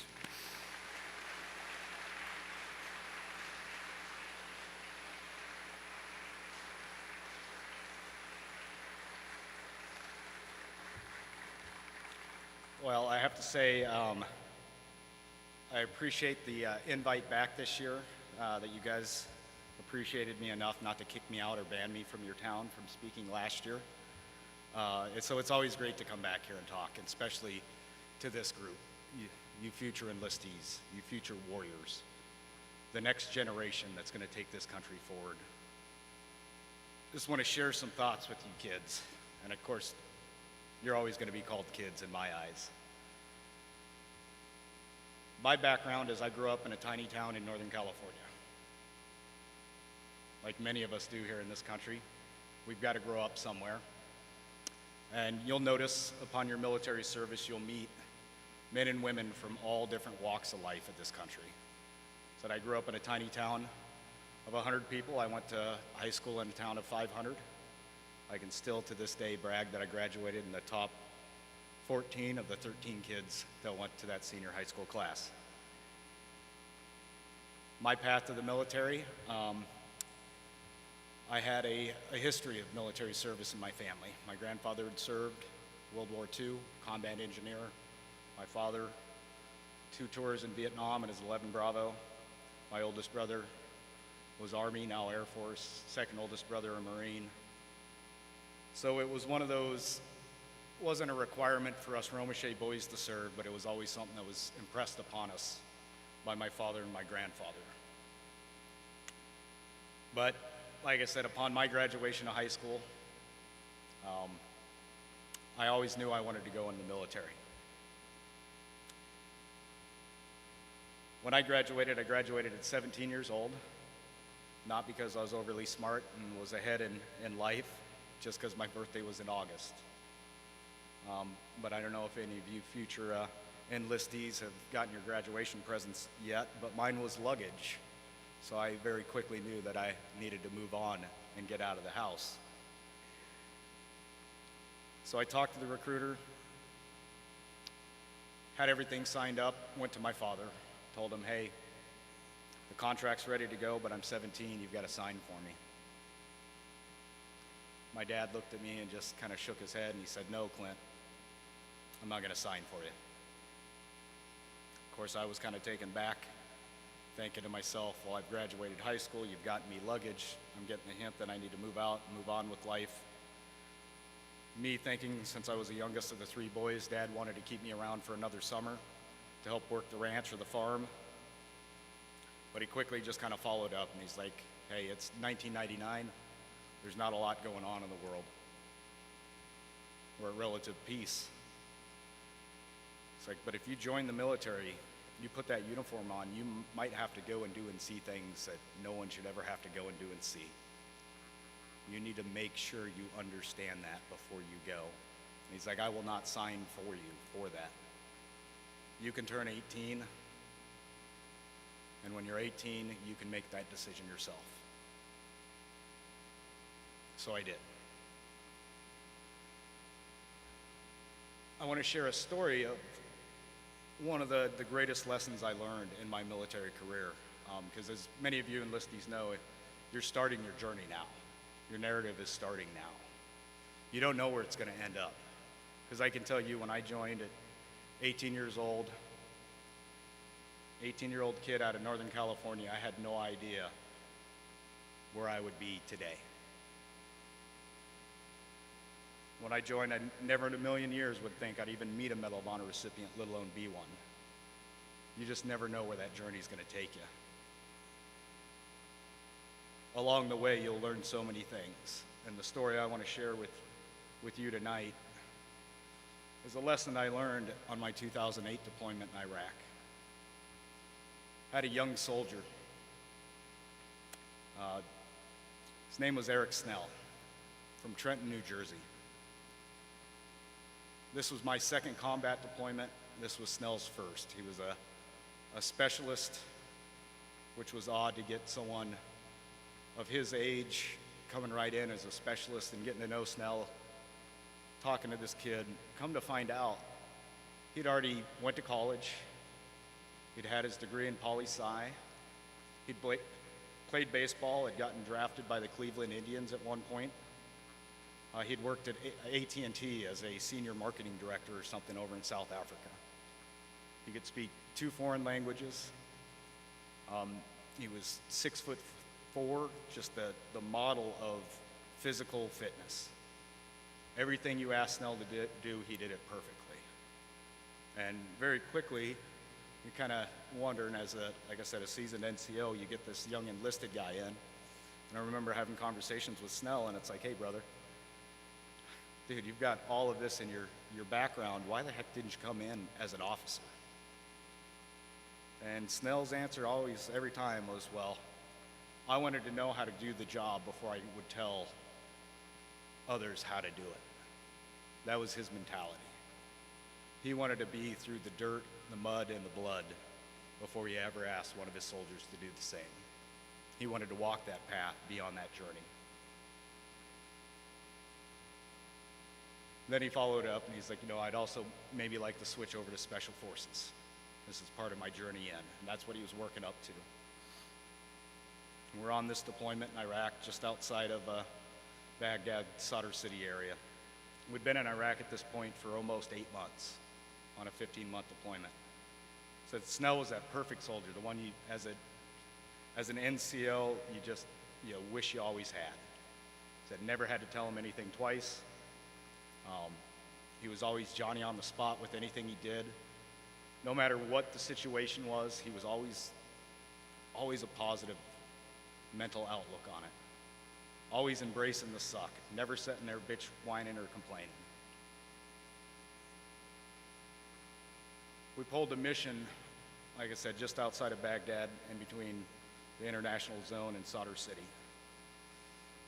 We were over watching local nationals put up Jersey barriers or Texas barriers along the market streets because at that time there was issues with suicide bombers and car bombers pulling into the bazaars and marketplaces and detonating them, killing civilians. So our plan, the military's plan, was set these big barriers in place where you couldn't drive a vehicle. Our second platoon was out on this mission for the better part of that morning, and typically would only send one platoon out, work for a few hours, and then dismiss them and roll on to a totally different mission. Because when you sit in one location too long, you attract attention from the enemy. Well, this particular day, second platoon had been out there most of the morning, but for some reason they wanted to keep overwatching the civilians installing these barriers, and they wanted to continue to work. So we get the call that we need to go replace our second platoon. And it was one of those missions that you get the call, you hear the brief, you understand the environment, and you know right away this is just going to be stupid. This is not going to be the most ideal situation. But Snell was one of those kids. Didn't matter what. Hey, we got to go do this. This is what we signed up for. Never a negative word coming out of his mouth. Always just embracing what we needed to do. Remember, as we roll up, our Humvee was lead Humvee, pulling point. Pull up into the area, replace our second platoon, get a battle handover real quick, ask them if there's anything going on in the sector, if they've seen anything. Reports were all quiet. Still in the back of my mind, I'm the senior scout on this mission, and I'm just thinking to myself, this is dumb, this sucks, man. All these negative things, how stupid can we be today? But Snell was, nope, we got to do this. Keep your chin up. And as we pull into position, we were parking exactly in the same spot the second platoon was. So typically, if you weren't occupying a new battle space, the tactic was you'd do your 5s and 25s, clearing 5 meters from your Humvee and then sweep out, clear another 25. But since we were already pulling a position that was already secured, and it was a hot day in Baghdad, and I just looked at Snell, who was my dismount team leader that I was grooming to become, and I looked at him, I'm like, hey, just stay in the truck today. And Snell just looked at me and he's like, no, we've got to do our 5s and 25s. And again, I'm like, no, it's hot out there. Second platoon's been holding this ground. Everything's good. He's like, no, we got to do the 5s and 25s to make sure we're not parked over an IED. You know, and finally I agree, yep, Snell's right. He's doing the right thing. He always did the right thing.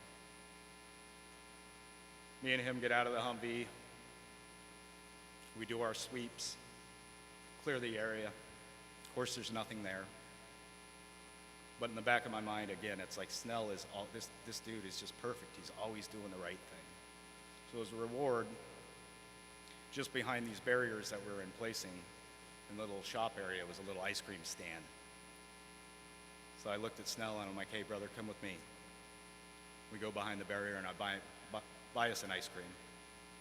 We're sitting there behind the cover and we sit there and we munch down this little ice cream bar that we bought from the shop. We come walking back to the Humvee and I tell Snell, hey, just jump inside. We're lead truck. Truck 4 behind us can clear our 6 and they'll pull Overwatch on us. We'll self-secure that way. But again, Snell being the guy he is, he's like, no, I need to be on the ground and be local security. Because when you're in a Humvee, you're kind of buttoned up. You can't see all the way around you. You've got those blind spots. And again, I'm like, no, Snell, it's hot. Just come inside.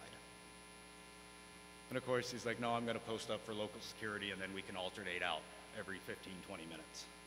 I say, okay. I open my Humvee door and I get on my FBCB2 to finish sending up some reports. Snell standing on the backside of the Humvee with about 3/4 cover from across the street. And then I hear what sounds like an ammo can falling down into the turret. I look up at my gunner and I said, "What the heck did you drop?" He said, "I didn't drop anything." And then it dawned on me. So I looked back, there was Snell laying on the ground. In that time, that second platoon had been there and we had been there. A sniper had set up in the trunk of a car across the way. Snell was gone as soon as he hit the ground.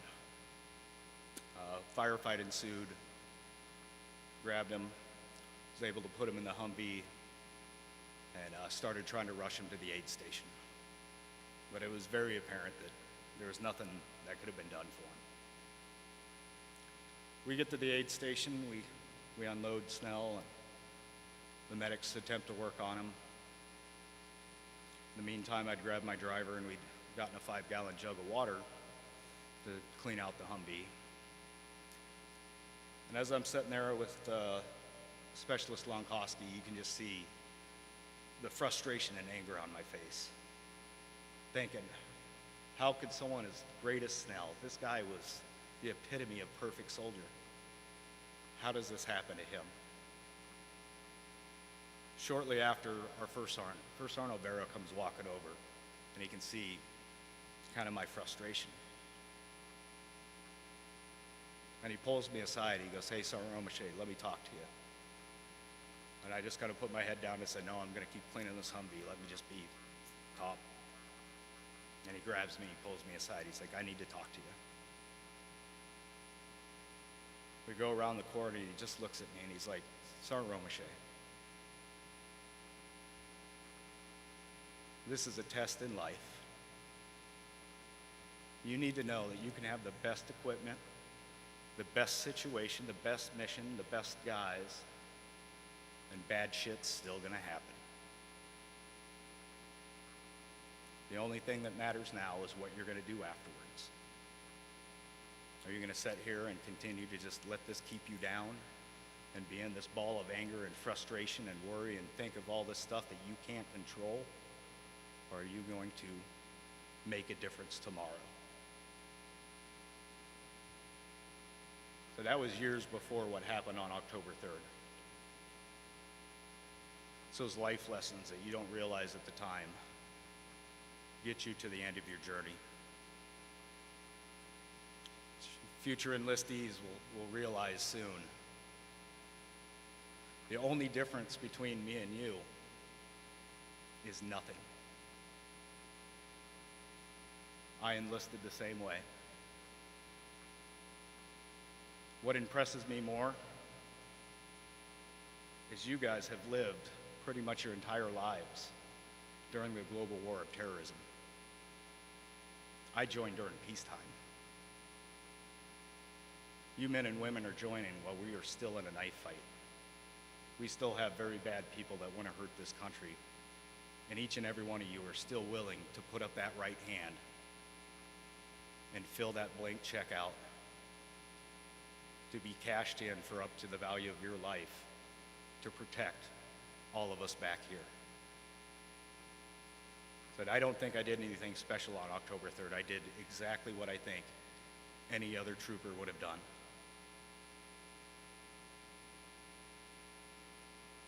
Said about the only difference is just when your narrative will end. Because a lot of times you don't get to pick and choose what happens to you in life, but you do get to pick and choose what you do afterwards. By donning that uniform, you have already made the first choice that puts you on a path of greatness. That is something so many of your peers will never know.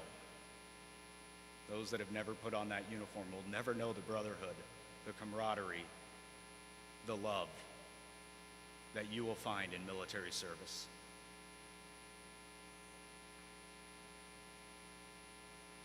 You will learn so many great lessons.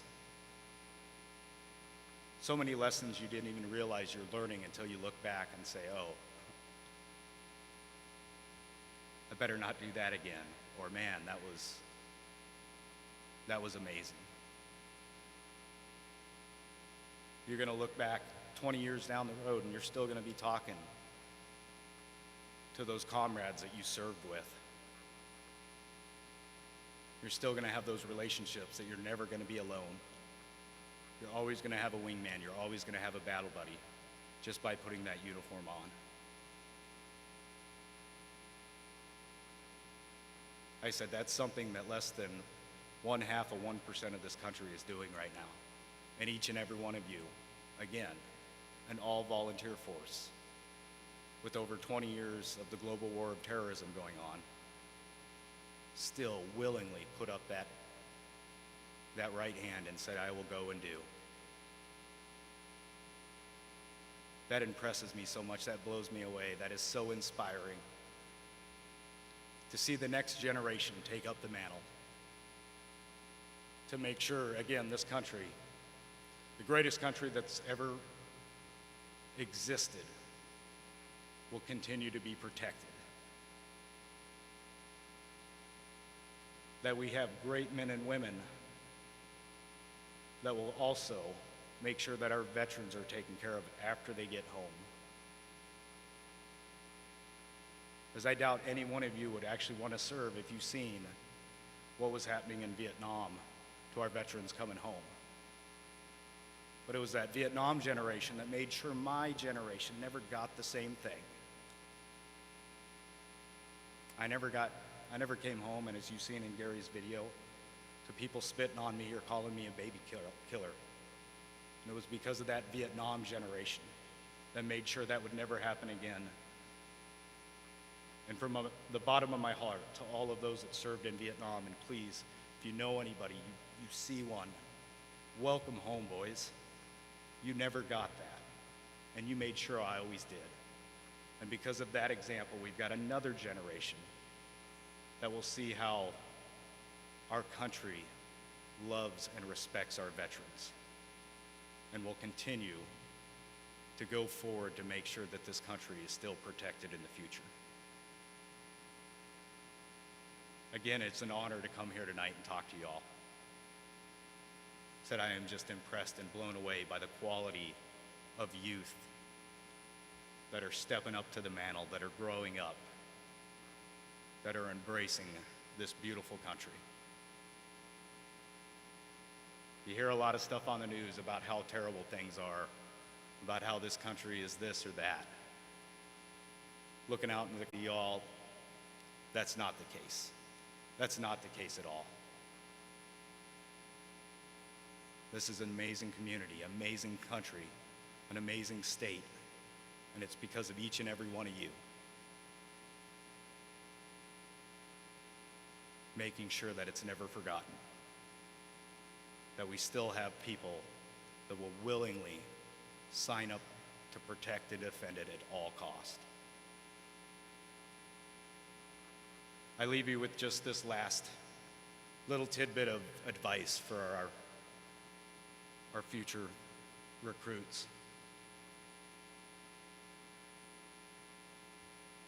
Never think you're too small to not be able to accomplish greatness. You will find moments where it is super easy to sit there and let stuff pass you by and be timid and just ignore it. But I know in each and every one of you, you have the ability for greatness and to stand up when the time comes to do the right thing for the right reasons, no matter what the cost. Thank you for your time, and God bless.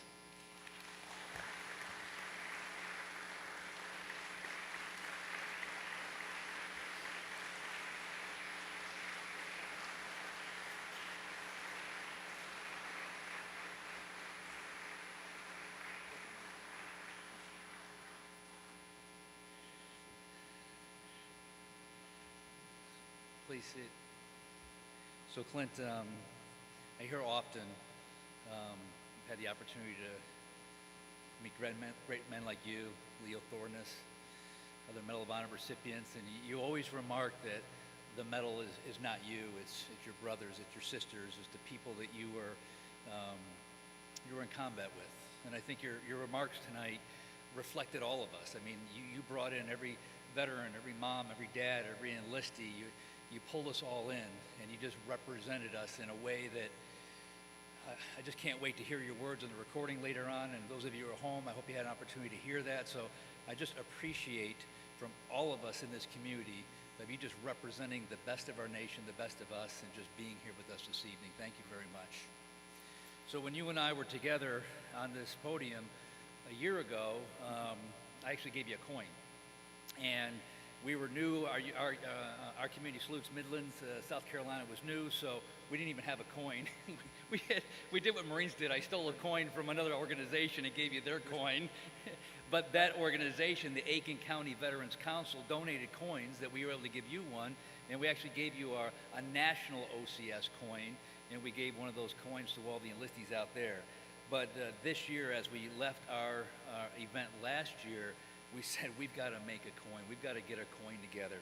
And I just want to give you the very first Our Community Salutes Midland, South Carolina coin with our South Carolina flag on it, the star, the emblem, and it says the Defenders of Freedom. Thank you very much, brother. I appreciate that. Thank you.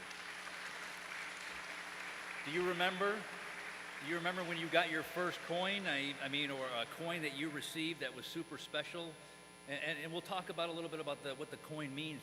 Do you remember the first time you got one? I remember the first coin I ever got was never from a general or a colonel or for doing anything cool, because I'd normally go dip off and hide. Yep. And I never wanted to get caught doing anything. So the very first coin I ever got was in Korea. So I was already in for over 4 years before I ever seen my first challenge coin. And our platoon over there, because in Korea you could make a whole bunch of things through the Adashi shops. So our platoon already crafted coins, and all they were was beer bottle openers. Yeah, exactly. The history of the coin is quite remarkable, and I just want to talk a little bit about the history of the coin. And the coin actually came up from a U.S. airman in World War I. And the airman was flying overseas and protecting Europe and France, and he came from a good family in the sense of he wanted to show his airmen and his air crew an appreciation. And we have these medals that we wear, and that's something that's incredibly significant, in which we receive that medal for our work and the work of others like you talk about. But the coin is something that he wanted to give to his air crew just because on the spot he did something great and I wanted to acknowledge it. So he wrote home and had his father mint a coin. And then when he brought it back over to France, he then gave the coin to his air crew. When they came back, he just said, and it's in the handshake. You put it in your palm like you see up there, and you just give it to someone and you say thank you. It usually represents a senior officer to another person, or a senior official to another person. For the last few years, I don't know why, I've been carrying around my father's coin. My father fought with 1st Battalion, 5th Marines, and I have his Korea Marine Corps coin in my pocket that I just keep near and dear to me. There's a little camaraderie, a challenge that goes around with the coins, and this idea, I don't know if you know that history that goes on with that. Have you been coined out in the Ville, in public somewhere? I have in the past. Okay. I don't know if we're going to tell that story to these enlistees right now. They might be a little bit young, but once you get a coin, let me just tell you this. Once you get a coin and you're in possession of coin, never go home without your coin. You never know when someone like Clint or myself or somebody else is going to know. You're going to start talking about, your service, and then we're going to spot you and we're going to say, where's your coin, and lay it on the table. And if you don't have your coin, then there's a little repercussions that go along with that. What I would like to do right now, though, Clint, and we got a couple things we want to do here this evening. What I'd like to do right now is I understand that there are some, let me have all the enlistees please stand. And maybe, James, if you turn the house lights up a little bit, can I have all the enlistees please stand? And I understand that with some of these enlistees, there's actually family members, fathers or mothers or a grandfather who's a veteran. So if you're a veteran of one of these enlistees, would you please stand next to that individual, please? I see a couple people standing up. So go ahead and stand right next to that enlistee if you're a veteran of that family member. Wonderful. Linda, I'm going to have you pass out a coin to all of those veterans, and hold on to that coin for a moment. And I'd like, if there's an enlistee by themselves, if there's a veteran in this room, Tom and Pat and others, if you're a vet, please go stand next to one of these enlistees. I want to make sure every enlistee has a military veteran standing next to them. Linda's going to be handing you a coin, veteran. Please hold on to that coin for a moment. And we're getting ready to coin all these military enlistees.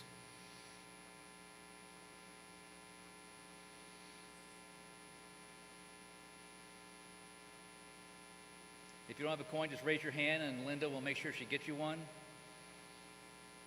Thank you, Linda, for doing that. Linda is a Army veteran, served in Vietnam as an Army nurse, and is a huge, big deal here in our community, her and her husband.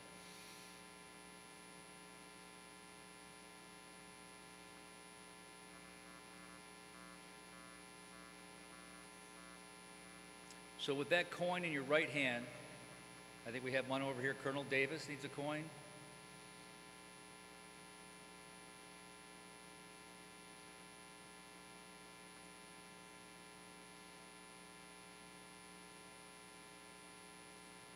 Tom's helping out. Thank you, sir. Tom is a U.S. Marine. Did you see that picture of him? Yeah. Young, tough guy, him and Pat. I think we got it. Oh, I see a hand.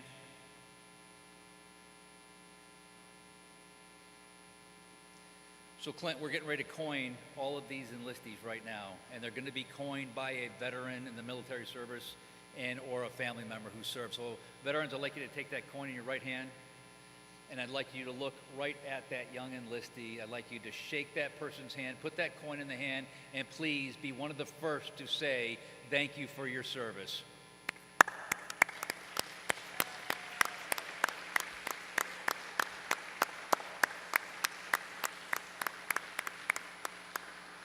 Thank you. Please be seated. Enlistees, please stand up. You're going to continue to stand up. If you don't mind, we're going to do an oath of enlistment right now. And so at this point, if there's a recruiter in the room, this might be a good time for you because we're getting ready to and have all these enlistees say their enlistment oath.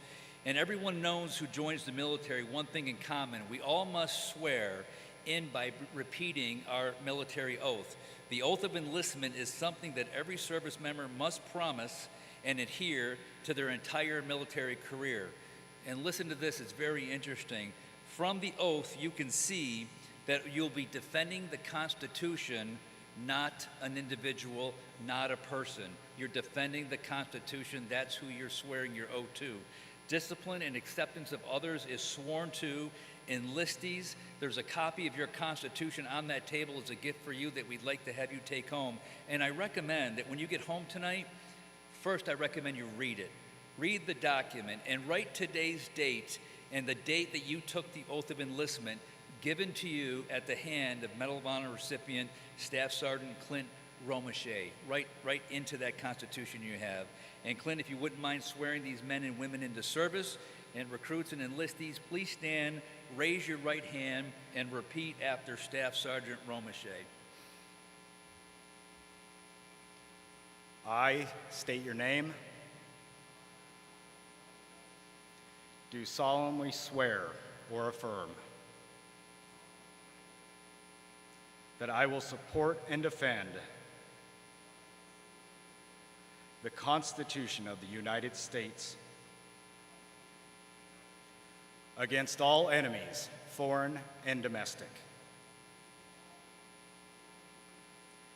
That I will bear true faith and allegiance to the same.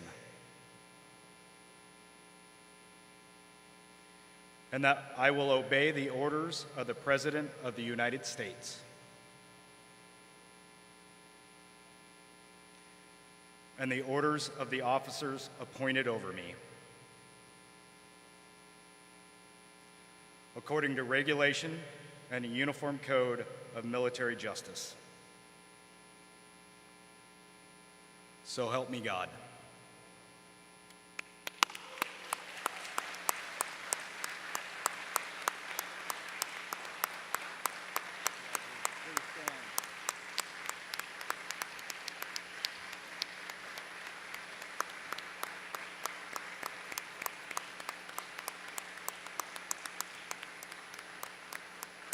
Thank you very much. Please have your seat. So, Clint, I have to have, dude, I know I'm a lot older than you are, but I'm thinking even your generation might get this. So, if I take my phone and I grab that picture, and I turn it around so it's facing Clint, and I do this. Yeah. What? Let me do it this way, I think. What is this called right there? What are we doing? That's like a. Oh, I missed it No, out. Look at that. That's messing it up. There you go. That's a selfie, right? That's a selfie. Well done, but there's two of us, so how can it be a selfie? Then it's the selfie. Best friend selfie. Best friend, dude. No? No. Oh. No. It's called a groupie, I think. Oh, We're a group. So we're a group. Oh, Well, so- with all the enlistees, I thought that was a badassery. That badassery. There you go. I like that. What we're going to do, though, we're going to do a groupie, but Clint and I don't like groups. We don't go to war with groups. We don't hang out with groups. We hang out with teams. Teams win. Teams do things. Teams are together. Teams look out for one another. So what I'd like to do right now is what I call a team Romache. So I'd like to have every enlistee bring their coin, meet us down here on the floor, and we are going to do a team Romache together. All the enlistees, get up, come on down here, hustle down, bring your coin, and let's hang out and get a couple selfie groupies, teamies.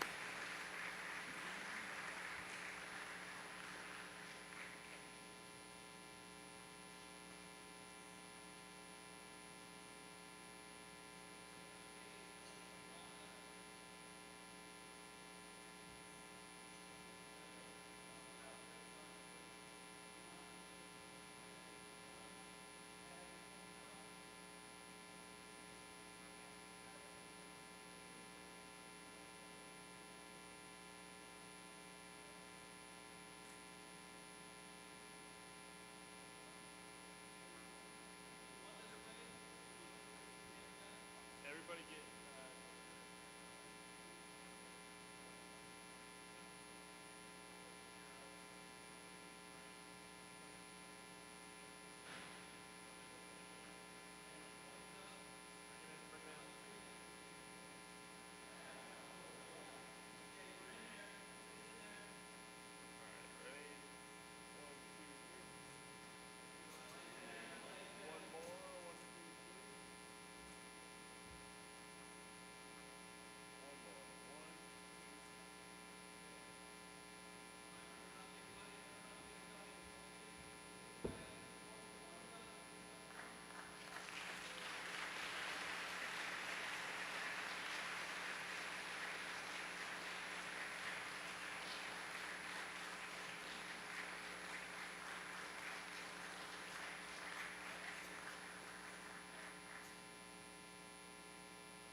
How about me? I actually got a selfie of Clint and I right here. It turned out nice. That'll be on Facebook later on. I don't know Instagram or anything else, but I'll put it someplace. Staff Sergeant Romache, it has literally been an honor to spend time with you this evening. I think you represent the best of all of us, and thank you. You have made a special memory for these young men and women and their families and their guardians and their friends. And I just truly hope that you at home were able to feel the excitement and sense the excitement that we were able to enjoy in this beautiful hall here this evening. Clint, the young enlistees across our nation put this next video together in a way of saying thank you to you, to Jim, to Linda, to all of the veterans who are in this room together. It's just an opportunity for them to say thank you for those who served. And the video you're getting ready to see, enlistees, represents all of you throughout our nation. I want to say thank you to those who served before me for giving me an example to follow. I believe it is very important to recognize the men and women who give up a lot of things in life to serve our nation. I'd like to thank all of the veterans that have served before me, such as my father and my grandfather, for inspiring me to enlist. It's without you guys that we wouldn't be where we are right now. So we definitely owe a lot to you guys. I just want to say thank you to those who have served before me. You guys have set the foundation, the stone on what it is to be a soldier and what it is to help people. I think it's amazing with what you guys have done, and I just want to say thank you for that. And it's going to be an honor to follow in your footsteps and continue what you've done. Because of you, I enlisted. So big thank you.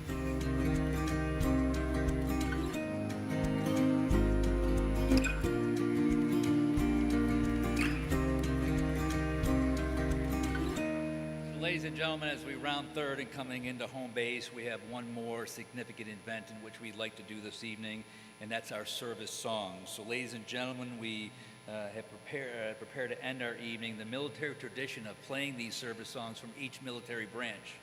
So when the service branch is played, and you are enlisting or currently a part of that branch as a veteran or currently serving, I would ask that you please stand and proudly be recognized.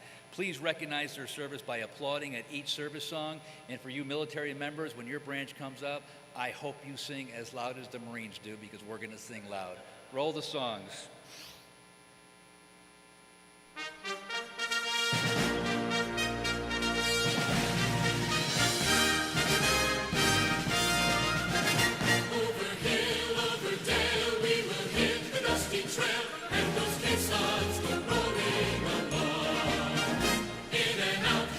Shout, counter marching all about, and those caissons go rolling along.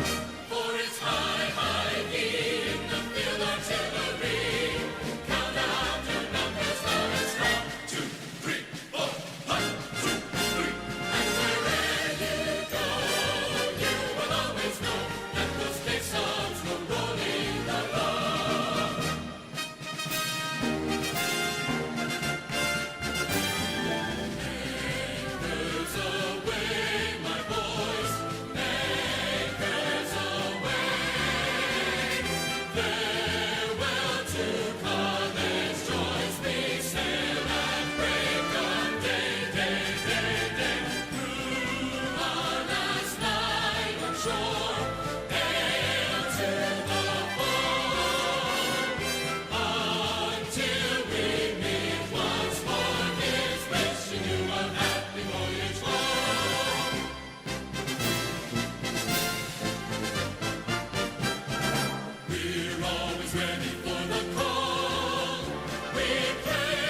Trust in me, through howling gale and shot and shell to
So anybody who's been in the military for a day realizes those order of services were way out of order right there.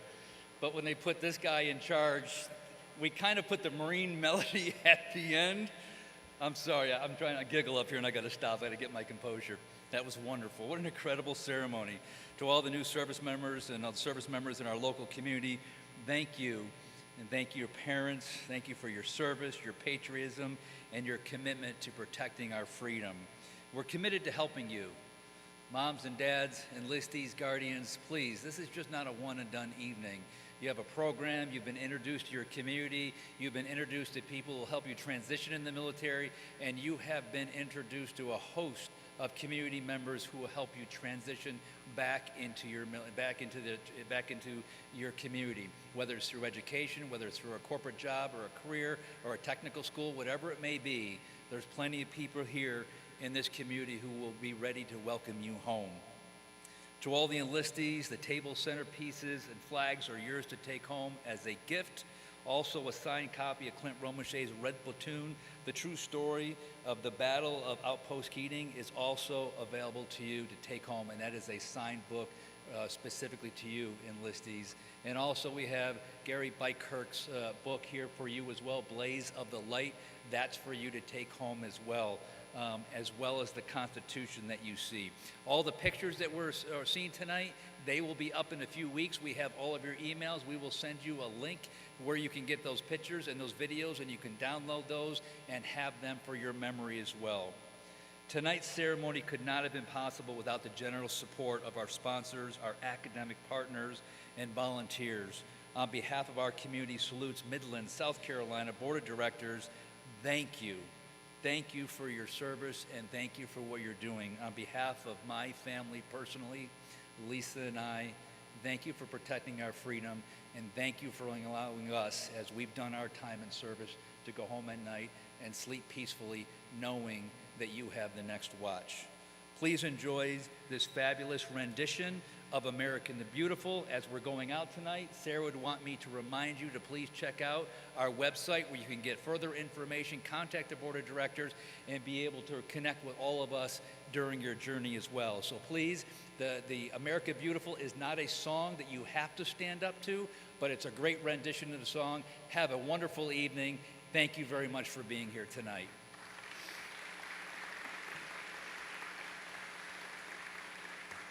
James, take it out.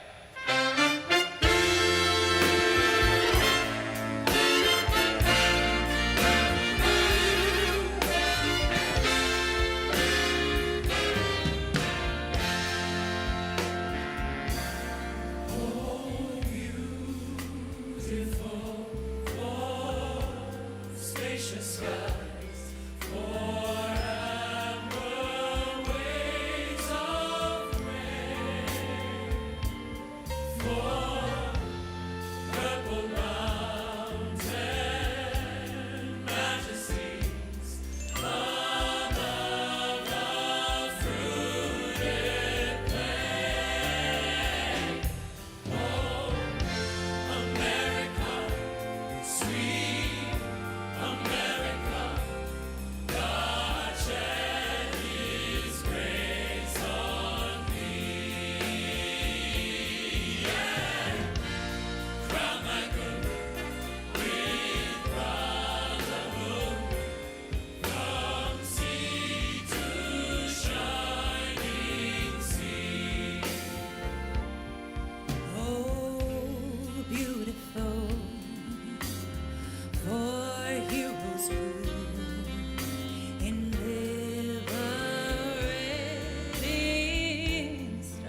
skies for